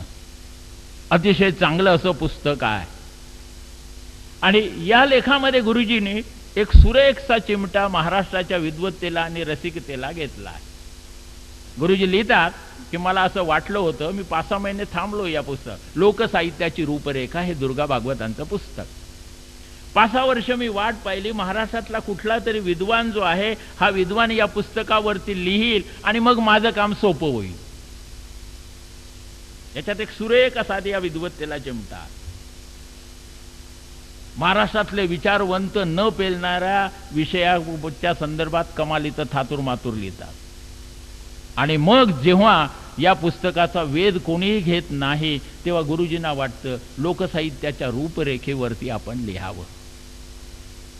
जो विषय दुर्गा भागवतांची आयुष्याची कमाई आहे, चांगलं पुस्तक आहे, गुरुजींनी त्याचं कौतुक केलं आहे. पण नुसतं कौतुक करणं याच्यासाठी लेखणी नाही शिजवायची. ते चांगलं आहे कुठलाही वाचक सांगेल. ते चांगलं का आणि त्याच्यातल्या उणिवा कुठल्या. गुरुजींनी त्याच्यातल्या उणिवा ज्या आहेत व्यक्त केल्या. त्यांनी सांगितलंय की लोकसाहित्याचा अभ्यास करत असताना ज्या तुम्ही ओव्या किंवा लोककथा संग्रहित करत असता तेव्हा त्यांचा अभ्यास करणं हे फार अवघड असं काम आहे. ह्या लोककथा कशा पसरतात. मधुकर वाकोड्यांचं जे मराठीतल्या लोककथा हे जे पुस्तक साहित्य अकादमीने जे प्रसिद्ध केलं आहे त्याच्या प्रस्तावनेत एक चांगला उल्लेख येतो. एक नॅचरल सोईंग या नावाचा एक प्रकार असतो की काही झाडांना शेंगा असतात, त्या शेंगामध्ये बीज असतं आणि या शेंगा जेव्हा उन्हाने तापतात तेव्हा त्या तडकतात आणि ते बी इथून तेवढ्या अंतरावरती पडतं. आणि क्रमाक्रमाने लक्षात येतं ती वनस्पती एका राष्ट्रातून दुसऱ्या राष्ट्रात, एका खंडातून दुसऱ्या खंडात गेलेली असते. ते नॅचरल सोईंग असते. या लोककथा ज्या असतात ह्या लोककथा माणसं जेव्हा एका प्रदेशातून जातात तेव्हा दुसऱ्या प्रदेशात जातात आणि दुसऱ्या प्रदेशातून तिसऱ्या प्रदेशात जात असताना त्या लोककथांमध्ये बदल होत असतो. बदल जरी झाला तरी सुद्धा त्याचा मूळ गाभा तोच असतो. जगातल्या सगळ्या लोककथा या त्याच अर्थाच्या असतात असा तो एक नॅचरल सोईंगचा विचार आहे. आणि दुर्गा भागवतांच्या मर्यादा स्पष्ट करताना गुरुजींनी सांगितलंय की जेव्हा तुम्ही लोकसाहित्याचा अभ्यास करता तेव्हा त्याच्या काव्याकडे लक्ष देऊ नका. तो भाग वेगळा आहे. त्याच्यातून तुम्हाला जे सिद्ध करायचं आहे, लोकसंस्कृती जी आहे ही संस्कृती मांडायची आहे. तुम्ही फक्त त्याचं वाङ्मयीन स्वरूप हे करू नका. आणि मॅक्स मुलरने सांगितलेलं जे एक वाक्य आहे ते वाक्य असं की mythology is the pathology of language. की mythology is a pathology of language हे वाक्य घेऊन दुर्गा भागवतांनी जर हे पुस्तक लिहिलं असतं तर गुरुजी सांगतात त्याची गुणवत्ता वाढली असती. त्या पुस्तकातल्या उणिवेवरती नेमका कुठल्याही लोकसाहित्याच्या अभ्यासकाला माझ्या माहितीप्रमाणे हा मराठीतला एकमेव अभ्यासक आहे ज्याने mythology is the pathology of language या मॅक्स मुलरच्या हे वचन उद्गृत केलेलं आहे. त्याच्या दुर्गा भागवतांपासून त्याच्या नंतरच्या कुठल्याही अभ्यासकाने मॅक्स मुलरच्या या विधानाचा परामर्श जो आहे हा घेतलेला नाही. गुरुजी करू शकले याच्यासाठी कारण मुळात त्याने मॅक्स मुलर वाचला आणि म्हणून मूळ शोधणं हे संशोधकाला फार आवश्यक असं असतं. आणि त्यामुळे लोकसाहित्याची रूपरेखा या पुस्तकाला गुरुजी न्याय देऊ शकले. माझ्या अल्प माहितीप्रमाणे त्याच्यानंतर अनेकांनी परीक्षणं लिहिली पण परीक्षणाला उंची असणं याच्यासाठी लेखकाजवळ खोली असावी लागते, डेप्थ असावी लागते. ही खोली मराठीतल्या ज्या काही मुठभर समीक्षकांमध्ये होते त्याच्यामध्ये सुद्धा हा गुरुजींचा हा पहिला नंबर लागतोय. गुरुजी इतिहासाकडे वळतात आणि इतिहासाकडे वळत असताना त्यांच्यासमोर वसंत कानेटकरांच्या ऐतिहासिक नाटकाच्या संदर्भात ते इतिहासाकडे वळत आहेत. त्यांना संभाजी अभ्यासावा वाटतोय, त्यांना संभाजी अभ्यासावा वाटतोय आणि त्याच्यासाठी त्या बेंद्र्यांच्या पुस्तकाकडे वळतात की हा संभाजी कसा खरोखरच जे शल्य आहे ते शल्य आहे का हे कळण्यासाठी संभाजीची कारकीर्द जी आहे ही स्पष्ट होणं आवश्यक होते. आणि बेंद्र्याने संभाजी हा विषय आयुष्यभर आपल्या याच्यामध्ये घोळवला आणि संभाजीवरती अतिशय चांगला असा ग्रंथ तयार केला. याच्यातल्या उणिवा सुद्धा गुरुजी दाखवतात की शिवाजीच्या तुलनेमध्ये संभाजी जो आहे हा संभाजी काय करत असतो आपण इतिहासाचं. एक तर इतिहासातल्या व्यक्तिमत्वांना आपण आपल्या सोयीप्रमाणे काल मी जसं सांगितलं की हाऊ इट इज याच्यापेक्षा हाऊ इट शुड बी याच्याकडे कसा जो आपल्याला आवडतो असाच आपण इतिहास हे करत असतो. आणि संभाजीच्या संदर्भातल्या जेवढ्या जेवढ्या संकल्पना होत्या त्या कशा चुकीच्या आहेत हे गुरुजी बेंद्र्यांच्या त्या पुस्तकाच्या आधाराने हे करत असतात. हा कसा लढला त्याच्या संदर्भातल्या ज्या काही आख्यायिका आहेत या आख्यायिका कशा खोट्या आहेत, शिवाजी महाराजांचं धोरण त्याने कसं चालवलं पुढे याचा सागर संगीत इतिहास जो आहे हा इतिहास गुरुजी बेंद्र्यांच्या संभाजीच्या संदर्भामध्ये मांडत असतात. हेही आपण लक्षात घ्यायला हवं. इतिहासाकडे पाहण्याची नरहर कुरुंदकर या माणसाची दृष्टी अशी वेगळी आहे की ते सांगतात इतिहास जो आहे हा इतिहास बरं त्यातही काय होतं की जेव्हा आपण इतिहासाचा आढावा घेतो तेव्हा एक गोष्ट लक्षात येईल, हा इतिहास ठरवत असताना जागतिक इतिहास जो आहे हा इतिहास फार महत्त्वाचा आहे. कारण संपूर्ण जगाचा गिबनचं Roman and fall rise and fall of Roman empire हे इतिहासातलं जगातलं सर्वात उत्कृष्ट असं पुस्तक आहे. आणि यामध्ये Gibbon rise and fall of Roman empire हे करत असताना रोमन साम्राज्याचा उदय आणि अस्त कसा झाला या संदर्भामध्ये तो लिहित आहे. आणि हे लिहित असताना तो संपूर्ण जागतिक घटनाच्या मध्ये रोमन साम्राज्य, त्या रोमन साम्राज्याने इतर संस्कृतींना कसं श्रीमंत केलं, त्यांची कुठली अशी वैगुण्य होती या सर्वाचा विचार करावा लागतो. फ्रेंच राज्यक्रांतीच्या संदर्भातली एक कथा गुरुजीने उल्लेखित केलेली आहे की ती जी मेरी होती त्या मेरीचा पुतळा लोकांनी हे करून टाकला आणि दुसऱ्या देवीची स्थापना केली. आणि या दुसऱ्या देवीची स्थापना केल्यानंतर त्या दुसऱ्या देवीचं सुद्धा स्वरूप त्याने मेरीसारखं करून टाकलं. मुलं बाळ व्हावीत म्हणून सुद्धा त्या देवीला नवस बोलले जाऊ लागले. गुरुजींनी याचा उल्लेख केलेला. आणि इथे पुन्हा गुरुजी आणि शेजवलकर हे एका मुद्द्याबाबत सहमत असतात आणि तो मुद्दा असा की इतिहास हा महाराष्ट्राच्या मानगुटी बसलेला संबंध आहे. हा जो महाराष्ट्राच्या मानगुटीला बसलेला संबंध आहे त्याचा विचार गुरुजी करत असताना सांगतात की त्याने आपले मतभेद नोंदवले. राजवाड्याने जी पहिल्या खंडाला प्रस्तावना लिहिली आहे त्या पहिल्या खंडाच्या प्रस्तावनेबद्दल गुरुजी आदराचे उद्गार काढतात.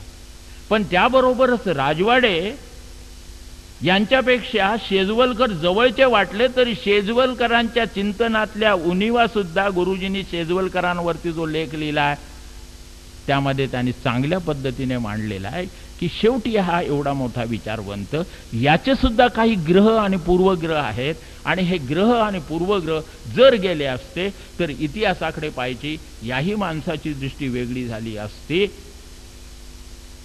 हे त्या पद्धतीने ते मांडतात. गुरुजींनी गांधीजींच्या संदर्भामध्ये फार चांगलं विवेचन केलेलं आहे आणि हे विवेचन करत असताना त्यांनी गोळवलकर गुरुजींनी गांधीजींच्या जन्मशताब्दी निमित्त जो लेख लिहिला तो प्रसंग साधून लिहिला. गुरुजी सांगतात की गोळवलकरांनी गांधीजींवरती लिहू नये असं म्हणणारा जो असेल तो करंट असेल तो तसं म्हणू शकेल, त्यांनी लिहावं. गुरुजींचं म्हणणं असं की तुम्ही जेव्हा लिहिता तेव्हा मतभेद गृहीत धरून सुद्धा त्या माणसाचं मोठेपण मान्य करा, त्याचं तत्वज्ञान मान्य असेल तरच लिहा. जन्मशताब्द्या आणि पुण्यतिथ्या म्हणजे श्राद्ध नव्हेत, ते एक पुनर्जागरण असतं वैचारिक संदर्भात केलेलं. आणि जर तुम्हाला अशा पद्धतीचं पुनर्जागरण करायचं नसेल तर गांधींना तुम्ही श्रद्धांजली वाहू नका. आणि गांधीजींच्या बद्दलचे केवढा मोठा तरी जो एक गैरसमज होता, जो गुरुजींचं वाङ्मय वाचेपर्यंत माझ्यामध्ये सुद्धा होता, तो गैरसमज दूर केला. गुरुजीने सांगितलं की मुसलमान धार्जिनी वृत्ती ही गांधीजींची भारतीय राजकारणाला मिळालेली देणगी नाही. गांधीजी 1920 नंतर भारतीय राजकारणात उदयाला आले आणि त्याच्या अगोदर असलेले टिळक आणि नामदार गोखले यांनी वेगळ्या मतदारसंघाची मांडणी मान्य केलेली आहे. ही मांडणी का मान्य झाली याची कारणं देतात, पण सुरुवात इथून झाली. आणि एकदा ही सुरुवात झाल्यानंतर महात्मा गांधींना मागे हटणं आवश्यक झालेलं नाही. ही का मुसलमान धार्जिनी वृत्ती आली? कारण इंग्रजांना डिवाइड अँड रूल ही त्यांची पॉलिसी होती. म्हणून इंग्रजांच्या बाजूला मुसलमानांना जाऊ देऊ नये म्हणून त्यांचं लांगुल चालन सुरू झालं. आणि देशाला स्वातंत्र्य मिळाल्यानंतर लगेच मतदानाच्या निवडणुका आल्या आणि निवडणुकीच्या वेळेला एवढा मोठा मतदारांचा एक गट याला नाराज करणं बरं नव्हे. आणि म्हणून मुसलमानांच्या सगळ्या मागण्या मान्य करणं आवश्यक होऊन बसलं. जो पक्ष सत्तेवर येतो, मग तो काँग्रेसचा असो किंवा भाजपाचा असो, सत्तेवर आल्यानंतर त्या प्रत्येकाला मुसलमानांचं लांगुल चालन करणं कसं भाग असतं. कारण लोकशाही ही एका प्रयोगातून आपल्याकडे जात. सेक्युलरिझमचा सुद्धा अर्थ गुरुजी व्यक्त करतात. यह वादाबद्दल गुरुजीने अतिशय मार्मिक असं लिहिलेला की जे राजाचं असेल ते त्याला मिळू दे, जे सीझरचं असेल ते त्याला मिळायला हवं. आणि याच्यातून सेक्युलरिझमचा जो आहे हा सेक्युलरिझमचा जन्म झालेला की राजाने लोकांच्या सांस्कृतिक आणि धार्मिक बाबींमध्ये ढवळाढवळ करू नये, हा सेक्युलरिझमचा अर्थ. आणि तो अर्थ सुद्धा गुरुजी जे आहेत हे मुळापासून आपल्याला समजावून सांगत आहेत. गांधींबद्दल त्यांनी लिहिलंय की शेवटी इंग्रजांना गांधीजींचीच भीती का वाटत आहे. एक फार चांगलं वाक्य लिहिलं आहे की आपण वाटेल त्याला देशभक्त मान. जे लढताना मेले, गुरुजींचंच वाक्य, जे लढताना मेले आणि जे अंथरुणावर झोपून मेले हे सारखेच वंदनीय ठरता कामा नयेत. क्षुरामी वंदिले तुला असं जर म्हणायचं असेल तर जे लढताना मेले त्यांना म्हणा. जे अंथरुणावरती झोपून आधी व्याधीने मेले ते सुद्धा कसे काय हिरो ठरतात. आणि गांधींचं मूल्यमापन करताना गुरुजी सांगतात की अहिंसक असा हा माणूस, त्यामुळे तो राष्ट्रपिता झाला का? नाही. लगेच गुरुजी उदाहरण देतात. कितीतरी जैन मुनी हे गांधीजींपेक्षा अहिंसक होते, पण त्यांना कोणी राष्ट्रपिता मानलेलं नाही. इंग्रजांच्या लक्षात आलं की हा जो अहिंसक असलेला माणूस, याच्या मागे संपूर्ण राष्ट्र उभा आहे. ज्या फौजांच्या जोरावरती आपण हे राज्य करायचं म्हणतो आहोत, त्या फौजा सुद्धा केव्हा या माणसाची साथ देतील हे आपल्याला सांगता येणार नाही. आणि म्हणून सशस्त्र क्रांतिकारकांपेक्षा या महात्मा गांधी या नावाच्या एका फकीराची भीती ब्रिटिश सत्तेला जास्त वाटत होती. हे त्याचं कारण गुरुजी सांगतात. वन मॅन बाउंड्री फोर्स असा त्याचा उल्लेख गुरुजी करतात की महात्मा गांधी हा वन मॅन बाउंड्री फोर्स होता. गांधींच्या संपूर्ण व्यक्तिमत्व गुरुजींनी प्रामाणिक मतभेद जाहीर केलेले आहेत. काही ठिकाणी गुरुजींनी गांधीजींना हास्यास्पदही मानलेलं. पण भारतीय राजकारणामध्ये महात्मा गांधी हा माणूस जो आहे, हा माणूस एवढं महत्त्व का त्याला मिळालं आहे. आणि हेही सिद्ध केलंय की प्रामुख्याने गांधी हे हिंदू तत्वनिष्ठच आहेत. कारण त्यांचे सगळे संस्कार हे हिंदूंचेच आहेत. आणि गांधींचं एवढं चांगलं असं मूल्यमापन त्यांनी केलेलं आहे. गांधींचे चरित्र लिहिणाऱ्यांना कुणालाही हे विश्लेषण जमले. गांधीजींकडे या दृष्टीने पाहायची दृष्टी मित्र हो, जेव्हा मी नरहर कुरुंदकर हा लेखक वाचला, हा चिंतक वाचला, तेव्हा माझ्याकडे आले. तोपर्यंत गांधीजींच्या बाबत माझंही मत गतानुगतको लोक हा अशा सारख्या पद्धतीचं होतं. It was a type opinion. महाजनो येन गता सपंथा असं म्हटलं जातं. आणि एकदा ही श्रद्धा आपण जर मान्य केली तर माणूस आणि मेंढरू याच्यामध्ये काहीच फरक राहणार नाही. महाजनो येन गता सपंथा याच्यावरती नरहर कुरुंदकरांची श्रद्धा नाही. या माणसाला वेगळी वाट हवी आहे. मला आवडते वाट वळणाची, सरगसरणीची, पाय फसणीची, अशा वाटा वळणं असलेल्या, वेगळ्या असलेल्या, जिथे पाय घसरण्याची शक्यता आहे. पण माझी वाट जी आहे ही मला चोखाळायची आहे. वैचारिक क्षेत्रातली ही एक नवी मळवाट आहे, हे आपण लक्षात घ्यायला हवं. ही नवी मळवाट मी अशासाठी म्हणतोय की हा एक नवा असा प्रयत्न आहे. आणि या दिशेने जर समीक्षा आणि महाराष्ट्रातला विचार किंबहुना या देशातला विचार गेला तर या देशाचं कल्याण होणार आहे. गुरुजीने जैन धर्माबद्दल लिहिलं आहे. आणि जैन धर्माबद्दल लिहित असताना त्या धर्माचं तत्वज्ञान कसं चांगलं आहे, कसं अहिंसक आहे, हेही सांगतात. गुरुजींचा तो लेख वाचत असताना मला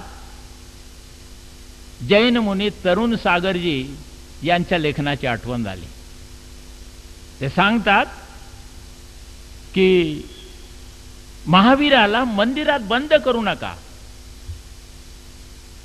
महावीराला मंदिरात बंद करू नका, त्याला चव्हाट्यावरती घेऊन या. त्याला आपले भक्त काय करतायत हे दिसू देत.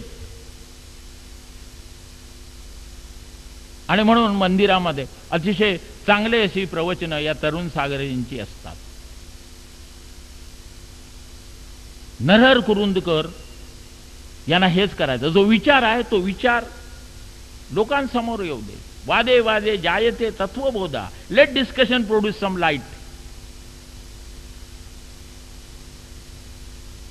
केवळ काय त्याच्यातून हीटही निर्माण होते, कंठशोषही होतो, पण तत्वबोध महत्वाचा आहे. आणि बोध होण्यासाठी त्याच्या अगोदर तत्व हाही शब्द मला महत्वाचा. ते तत्व तुम्हाला कळायला हवं. आणि तत्वबोधामुळे झालेला बोध जो असतो हा आंधळा उपदेश कधी होत नाही. म्हणून महाजनो येन गता सपंथा याच्यावरती नरहर कुरुंदकर या माणसाची श्रद्धा नाही. गुरुजी आंबेडकरांवरती लिहितात. आणि आंबेडकरांवरती लिहित असताना गुरुजी एक मुद्दा मांडतात की आंबेडकर पाय गाडून उभे राहू शकले त्यांचं तोंड बंद करण्याचं सामर्थ्य महाराष्ट्राला प्राप्त झालेलं नाही आहे, कितीही प्रयत्न करून. याचं कारण असं की आंबेडकर हा बुद्धिमत्तेच्या बाबतीत सुद्धा इतर विचारवंतांपेक्षा श्रेष्ठ आहे. ज्या व्यक्तिमत्वाने भारताची घटना घडवली, ज्याने महात्मा गांधींना सांगितलं की Gandhiji I have no homeland, त्या माणसाने जर बौद्ध धर्मापेक्षा मुसलमान धर्म स्वीकारला असता तर या देशाचं चित्र कसं झालं असतं याची तुम्ही कल्पना करू शकता. आंबेडकर आणि त्या आंबेडकरांनी निर्माण केलेली समाज जागृती याचा सुद्धा वेध घेतात आणि जिथे आवश्यक आहे तिथे गुरुजी मतभेद मांडतात. गुरुजींनी फार सुंदर विवेचन केलं आहे. शिक्षणामुळे आणि नोकरीतील सवलतीमुळे विकास होण्याची शक्यता निर्माण होते, विकास होईलच अशातला भाग नाही. शिक्षणामुळे आणि नोकरी धंद्यातील सवलतीमुळे विकास होण्याची शक्यता निर्माण होईल, विकास होईलच अशातला भाग नाही. एज्युकेट, ऑर्गनाइज अँड युनाइट या त्रयींना महत्व आहे लक्षात. हा एक चांगला असा योगायोग आहे. तुमच्या इथलं कॉलेज, दुसरं एक कॉलेजही त्याच वर्षी निघालं आणि मला वाटतं मिलिंद कॉलेज, या सगळ्या तीनही महाविद्यालयांचं स्थापना वर्ष एक असावं असं माझ्या अल्प माहितीप्रमाणे मला वाटतं. कालच कोणीतरी या संदर्भामध्ये माझ्यासमोर उल्लेख केला. जर असेल असं तर ही घटना खरोखरच चांगली आहे. या सर्व महाविद्यालयामध्ये असणाऱ्या सगळ्या विद्यार्थ्यांचं, त्याच्यातले बरेचसे माझ्या समोर आहेत, एक पुनर्जागरण झालेलं आहे. त्यांना एक नवीन दृष्टी दिलेली आहे. आणि चांगला शिक्षक जो आहे, हा चांगला शिक्षक विषयाचं ज्ञान देत नाही तर त्या विषयाकडे कसं पाहावं याची एक दृष्टी देते. साईट महत्वाची नसते. ती साईट जी आहे ती चष्मा लावून आपल्याला वाढवता येईल, पण इनसाईट जर वाढवायची असेल तर नरहर कुरुंदकरांसारख्या प्रतिभावंत माणसाचा प्रकाश आपल्या बुद्धिमत्तेला मिळायला हवा, तरच इनसाईट जी आहे ही इनसाईट वाढत असते. गुरुजींनी पंडित नेहरू, सुभाषचंद्र बोस यांच्याबद्दल लिहिलं आहे आणि त्यांनी हे सांगितलंय की काही श्रद्धा आपलं राजकारण चालावं याच्यासाठी आपण जोपासत असतो. वस्तुतः सुभाषचंद्र बोस आणि पंडित नेहरू यांच्यामध्ये तसा फरकच नाहीये. हा एक दुसरा विचार त्यांनी मांडलेला आहे, तो असा की नेहरू आणि पटेल यांच्यामध्ये सुद्धा मतभेद होते का? नाही. गुरुजी सांगतात एक वेगळ्या याने त्यांनी विचार केला आहे. तो विचार म्हणजे असा, एक मानसशास्त्राचं असं वेगळं परिमाण गुरुजी यांना देतात. हे कुठलं मानसशास्त्राचं परिमाण की दोघेही विदुर आहेत.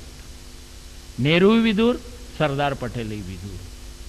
आणि ही माणसं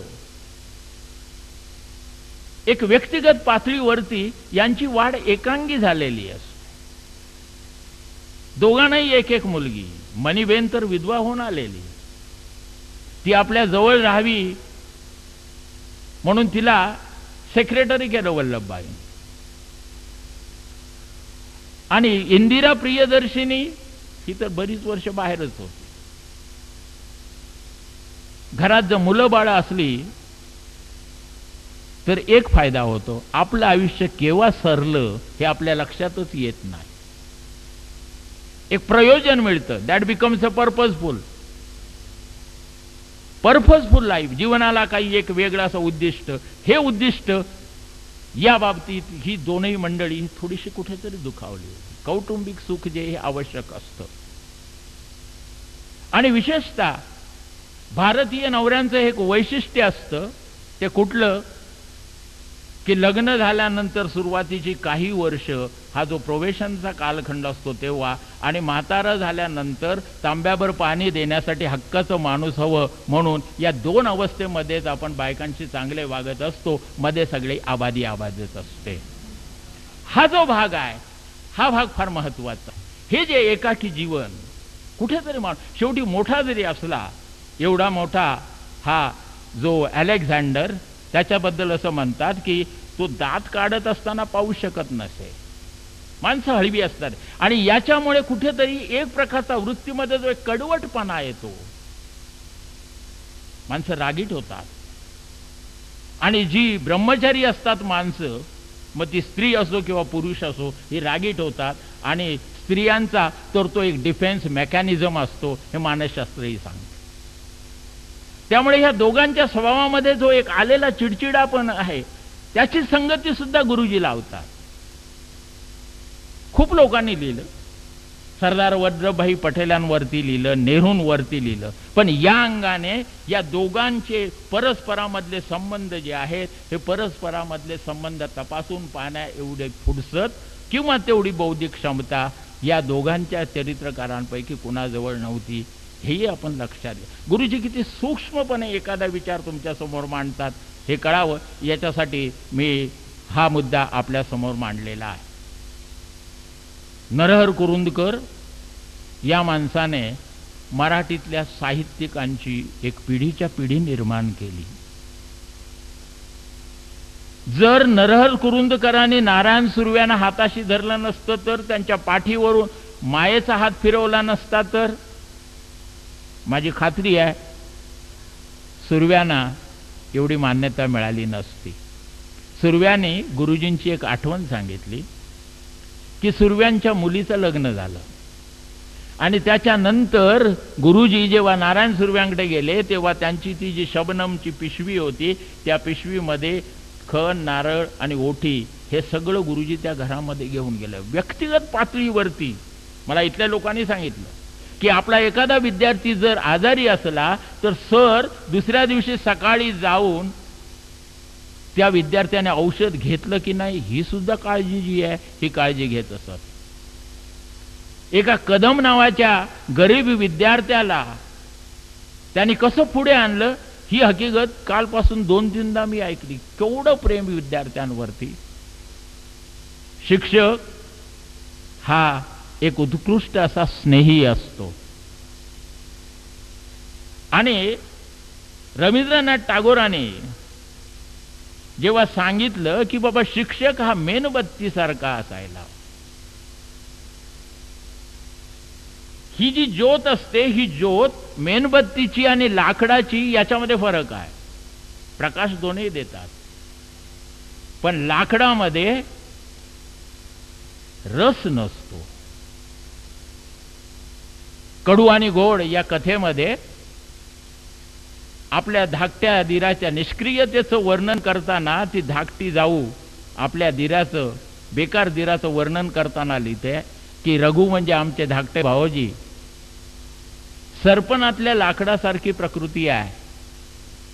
जाड भिंगाचा चष्मा लावतात, वर्तमानपत्रातल्या अग्रलेखासारखा चेहरा करतात, कसं त्यांना करमतं कोण जाणे. हे सरपणातलं लाकूड मी का उल्लेख केला याच्यासाठी की सरपणातलं लाकूड हे शुष्क असतं. ते जेवढं असेल रसहीन असेल तेवढं चांगलं, पण मेणबत्तीचं तसं नसतं, त्याच्यामध्ये स्निग्धता असते. म्हणून शिक्षकाच्या संदर्भामध्ये टागोरांनी कॅन्डल असा शब्द वापरला. आणि भाऊसाहेबांच्या बखरीत जेव्हा सैन्य लढून परत जातं तेव्हा सैन्याच्या सगळ्या पगाराचा चुकारा झालेला असतो आणि त्या घरी रिकाम्या हाताने कसं जायचं, तेवढ्याच शिंद्यांना कुठेतरी लढण्याचं निमंत्रण येतं. आणि बखरकार म्हणतो शिंदे केवळ मोमदील, शिंदे केवळ मोमदील, मेणासारखं शिंद्यांचं दिल आहे. आणि म्हणून त्यांना काय गुरुजींजवळ हे मोमदिल होतं. हे नुसतं दिल महत्वाचं नाहीये, हे मोमदिल होतं. त्याच्या स्नेह होता, त्याच्यात स्निग्धता होती. आणि स्नेहाने बांधलेली मंडळी जी असते या संदर्भामध्ये हा करार असाही शब्द नाही वापरता येणार. याला आपण कॉन्ट्रॅक्ट ह्याच्यावरती नाही देता येणार. हा करार नाही आहे, हा एक प्रेम रज्जू आहे. ज्या आपुलकीने, ज्या स्नेहाने, म्हणून मी गुरुजींच्या संदर्भामध्ये मोमदिल हा बखरीतला शब्द वापरतो. ही वृत्ती जर नसती, हा कनवाळूपणा नसता, प्रज्ञा आणि करुणा या दोन सुरेख तत्वांचा संगम झालेला असं हे व्यक्तिमत्व होतं. आणि प्रज्ञा आणि करुणा याच्याबरोबरच, प्रज्ञा आणि करुणा वाटेल त्याच्याजवळ असू शकेल, पण व्यासंगाने उजाळून निघालेलं व्यक्तिमत्व, आणि याला हे जे एक थर्ड डायमेन्शनल परिमाण असतं तेही या व्यक्तिमत्वाला. हा जो स्नेह आहे, हा जो नरहर कुरुंदकरांच्या बाबतचा हा जो मोमदिल हा शब्द मी वापरला बखरीतला, हा फार महत्वाचा. आपल्या शिष्याला काही त्रास झाला, आपण आपल्या विठोबाची, काही इंग्रजीचे प्राध्यापक विचारतात, बाबा विठोबा माऊली हे कसं काय, ग्रामरच्या दृष्टीने हे कसं काय शक्य, it is a contradiction. Vithoba आणि माऊली हे कसं आहे? आईला खुश करण्यासाठी एकच योग्यता लागते, तिच्या ममतेला हात घालावा. म्हणून विठोबा माऊली, माऊलीचं स्वरूप आणि आईचं महात्म्य वर्णन करण्यासाठी म्हटलं आहे की God cannot be found anywhere, God cannot be found anywhere and that is why he has made mother. की तुम्हाला जर परमेश्वराच्या अस्तित्वाबद्दल शंका आली तर तुम्ही तुमच्या आईकडे पहा, आणि ज्या क्षणाला तुम्ही तुमच्या आईकडे पाहाल तेव्हा परमेश्वराच्या अस्तित्वाबद्दल तुमची खात्री पटेल, तुम्हाला असं वाटेल जगात परमेश्वर आहे आणि तो आईच्या रूपाने आहे. म्हणून विठोबा माऊली. आणि या विठोबा माऊली सारखा सादृश्य असा जर शब्द कुठला असेल तर तो गुरु माऊली आहे. नरहर कुरुंदकर हे व्यक्तिमत्व असं गुरु माऊली आहे. आणि हे जे त्यांचं गुरुत्व आहे, आई मुलाला वाढवते प्रेमाने, आवश्यक तेव्हा रागावून. गुरुजींनी आपल्या शिष्यांना असंच वाढवलेलं आहे. आणि हे व्यक्तिमत्व घडवणं, आणि हे करत असताना गुरुजींनी पुतळे होऊ दिले नाहीत हे लक्षात घ्या. वडाच्या झाडाखाली वाढणारी जी झाडं असतात त्यांना लोक झुडपं म्हणतात, त्यांना वृक्ष कधीच म्हणत नाही. जसा PhDच्या प्रबंधाचा सिनॉप्सिस विषय हा त्या विद्यार्थ्यापेक्षा त्या प्राध्यापकाच्याच आवडीचा असण्याची जास्त शक्यता असते, गुरुजींनी असे टाईप होऊ दिले नाहीत, तो यांत्रिकपणा झाला असता. गुरुजींचे शिष्य आपापल्या क्षेत्रातले निष्णात, वेगवेगळ्या ज्ञानशाखेमध्ये ते काम करतात. हे फार महत्वाचं असतं. एक प्रकारची व्यक्तिमत्व घडवण्यापेक्षा प्रत्येकाचं व्यक्तिमत्व वेगळं, आणि ते वेगळे व्यक्तिमत्व घडवण्यासाठी त्या व्यक्तिमत्वाला पोषक जे जे असेल ते सगळं देणं, तो स्नेह देणं, ते ज्ञान देणं, आणि स्वाभाविक पद्धतीने वाढ होऊ देणं. मराठीत एक कविता आहे, चला ओढून पाखरा पहा जरा, किती रम्य पसरली वसुंधरा. ज्ञानाच्या क्षेत्रामध्ये नरहर कुरुंदकरांनी अशी पाखरं सोडून दिली आहे. आणि ही पाखरं जेव्हा विहार करायला लागतात तेव्हा गुरुजींनी ही खबरदारी घेतली की ती स्वतःच्या कर्तृत्वाने विविध ज्ञानशाखेमध्ये पुढे यावं. महाराष्ट्रातल्या दुसऱ्या कोणाला हे शक्य झालं असेल अशातला हा भाग नाही.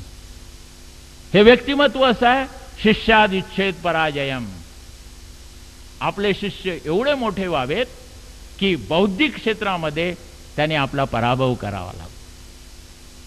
याच्यासाठी फार मोठं काळीज असावं लागतं की आपला शिष्य पुढे जर जात असेल तर बऱ्याच वेळा त्याचा दुश्वास होण्याची शक्यता, कुठे आपण मागे पडू असं ही वाटण्याची शक्यता. पण हे व्यक्तिमत्व ज्ञानाच्या आणि चिंतनाच्या क्षेत्रात एवढं विशाल आहे, एवढं मोठं आहे की अनेकांना प्राणवायू देऊन ते व्यक्तिमत्व जी आहेत ती व्यक्तिमत्व ही वाढू दिली आहेत गुरुजी. मित्र हो, व्यक्ती केव्हा जावी, मी सुरुवातीला सांगितलं, हे आपल्या हातात नसतं. तो एक नियतीचा असा एक भाग असतो. पण गुरुजींसारखी व्यक्तिमत्व दोन प्रकाराने जगत असतात. त्यांचं शरीर गेलेलं असतं, पण जो एक वैचारिक प्राण, ज्याला आपण स्पिरिट ऑफ एज म्हणू, कालात्मा जो आहे ज्ञानाच्या क्षेत्रातला, हा आत्मा अमर आहे. आणि नरहर कुरुंदकर या आत्म्याचं अमरत्व त्यांच्या साहित्यातून व्यक्त झालेलं आहे. हे साहित्य हे फक्त नांदेडकरांचंच नव्हे, संपूर्ण महाराष्ट्राचं नव्हे, तर संपूर्ण भारताचं विचारधन आहे. आज गुरुजींची अनेक पुस्तकं दुर्मिळ होत चालली आहेत आणि नव्या पिढीला नरहर कुरुंदकर कळणं हे एक आवश्यक आहे. आज नवं आयुष्य जे आपल्या समोर येतं, परवा मी इंडिया टुडे वाचत होतो, त्यामध्ये त्याने आयुष्याचे कालखंड मांडलेले आहेत. जेव्हा तुम्हाला कंटाळा येईल तेव्हा टाळ्या वाजवा, मी माझं व्याख्यान बंद करेन, पण मला जरा बोलू द्या. अंतरीचे धावे स्वभावे बाहेरी, आवरिता परी आवरेना, अशासारखी थोडी माझी अवस्था होत आहे. कृपा करून वेळेच्या बाबतीत आपण मला क्षमा कराल. एक वक्ता असंच बोलत बसला आणि श्रोत्यातून एक चिठ्ठी आली की बाबा, तारीख जर तुम्हाला वेळेचं भान नसेल तर समोर असलेल्या निदान कॅलेंडरचं तरी भान ठेवा. एवढं काय मी होऊ देणार नाही. एक दोन मुद्दे जे आहेत ते कारण पुन्हा या व्यासपीठावरती मला उभे राहायची संधी मिळेल याची मला खात्री नाही आहे. कारण रिपिटेशन जे आहे ते कधीच चांगलं नसतं. चेंज, तोचपणा हा गाढवांचा गुणधर्म असतो. माणसाला नेहमी बदल असतो आणि म्हणून वक्ता हा बदलायलाच हवा. तो कितीही चांगला किंवा वाईट असला तरी consistency is a virtue of an ass असं म्हटलं जातं.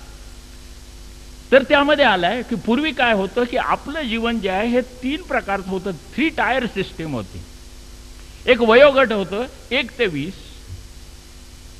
पुन्हा 20 ते 40 आणि 40 ते 60. याच्यातला जो मूळ स्ट्रीम असायचा तो 20 ते 40, मेन स्ट्रीम, मध्यवर्ती असा हा प्रवाह. या मध्यवर्ती प्रवाहात येण्यासाठी पहिला जो गट आहे हा प्रयत्न करायचा, पण त्याच्याजवळ एक आत्मविश्वास होता. तो कुठला की ह्या दुसऱ्या प्रवाहात असलेल्यांना आपण हुसकावून लावू आणि मधल्या प्रवाहात येऊ. आणि या मधल्या प्रवाहावाल्याने आपल्याला हुसकावून लावलं. हे 40 ते 60 या वयोगटामधल्या लोकांचं दुःख, enemy of the enemy is the best friend, या तत्वानुसार पहिल्या गटातली मुलं जी आहेत या दुसऱ्या गटाने ज्याने आपल्याला बाहेर हिसकावून लावलं तिथे येणार आहेत. म्हणून पहिला गट आणि तिसरा गट यांचं जमतं. म्हणून आजोबांकडे नातवाचा कल जास्त असतो आणि नातवाला मुलापेक्षा, आजोबांना मुलापेक्षा नातू हवा असा वाटतो. ही एक टायर सिस्टीम होती, 3 टायर सिस्टीम. पण परवा मी वाचलं तेव्हा त्याच्यात एक वाक्य होतं. कुठलं वाक्य होतं ते? If you are 30 you are ancient, if you are 30 you are ancient, and if you are 40 you are 50 then you are a dinosaur. म्हणजे सध्याच्या समाजाचा ज्याला आपण लाईफ फोर्स म्हणू हा 20 वर्षापर्यंतचा वयोगट आहे. तुम्ही 20 ते 30 एन्शंट आणि 30 ते 50 डायनोसॉर झालेला असतात. तुम्ही आउट ऑफ ट्रॅक झालेले असतात. आजकाल व्यक्तीचा काही अर्थ नाहीये. हिंदीमध्ये एक चांगली कविता आहे, ग्लोबल प्रॉडक्ट, की संपूर्ण मनुष्य जो आहे, संपूर्ण मानव हे ग्लोबल प्रॉडक्ट झाला आहे. नीती, मर्यादा, संस्कृती हे सगळे नियम जे आहेत हे सगळे नियम घुसळले जात आहेत. आम्हाला जन्म द्यायचं जो करतो पाप तो आमचा बाप, अशी एक नवी व्याख्या रूढ होऊ लागली. माझे वडील सांगत असत, आजोबा सांगत असत, हेची दान देगा देवा तुझा विसर न व्हावा. माझ्या वडिलांची पिढी आली ती म्हणत असे, हेची दान देगा देवा 500 रुपये पगार व्हावा. बागत असे तेव्हा ड्रॉइंग 4 फिगर सॅलरी हे लग्नाळू मुलांचं क्वालिफिकेशन मानलं जात असे. सासरा सांगत असे, ही ड्रॉज अ 4 फिगर सॅलरी, 1000 म्हणजे मोठं हे झालं. पण अवमूल्यानंतर एक कवी जसा सांगतो की काय अर्थ उरला आहे अवमूल्यनानंतर हिरव्या नोटेला, जन्माला यायचं आणि तुंबलेली बिलं भागवायची, एवढाच अर्थ उरलाय आयुष्याचा. मग माझी पिढी म्हणू लागली, हेची दान देगा देवा, सारा जन्म व्यर्थ जावा. तुम्हाला एक मुंबईतली घटना सांगतो की एका मुलाने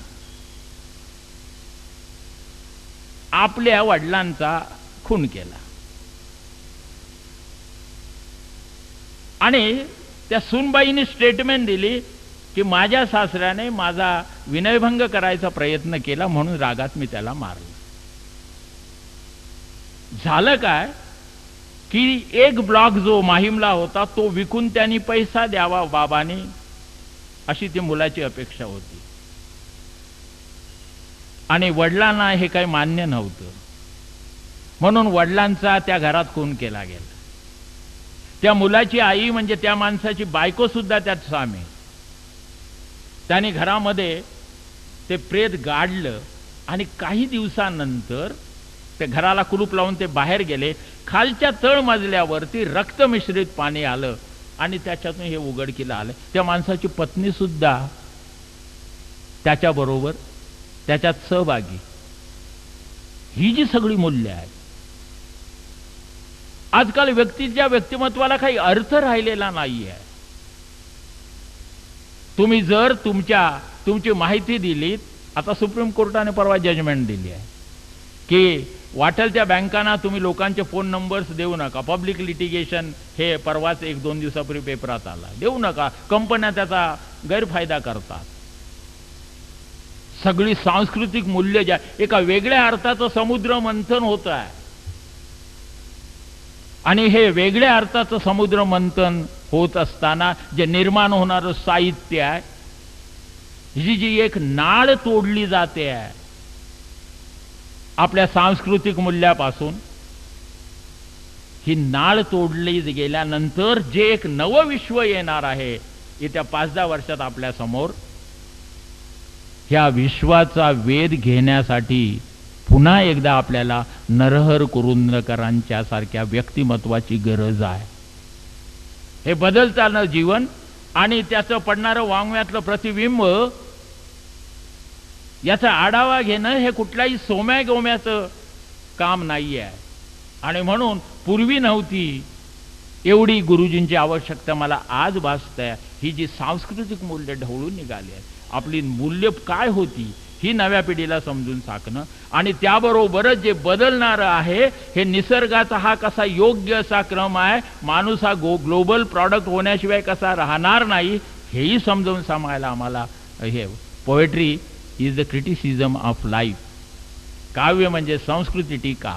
अशा संस्कृतीवरती, अशा संपूर्ण कलेच्या निर्मितीवरती टीका करण्याचा अधिकार ज्या एका व्यक्तिमत्वाला महाराष्ट्रात होता ते नरहर कुरुंदकर हे व्यक्तिमत्व आपल्यातून गेलेलं असल्यामुळे आपण फार गरीब झालेलो आहोत. मित्रहो, आर्थिक श्रीमंतीतून बाहेर पडणं सोपं, आर्थिक गरिबीतून बाहेर पडणं सोपं असतं, पण वैचारिक आणि सांस्कृतिक गरिबी दूर करणं हे येऱ्यागवाड्याचं काम नसतं. वैचारिक आणि सांस्कृतिक गरिबी ही नरहर कुरुंदकर आपल्यातून अकाली गेल्यामुळे निर्माण झालेली आहे असा उल्लेख करून आपण त्यांच्या संदर्भातली कृतज्ञता व्यक्त करायची संधी माझी योग्यता नसताना आपण दिलीत. याबद्दल या संस्थेचे, या व्याख्यानमालेचे आयोजक आणि न कंटाळता तुम्ही एवढे माझ्यासमोर बसून राहिलात याबद्दल तुमचे अतिशय आभार मानतो आणि मी माझं भाषण पुरं करतो. धन्यवाद.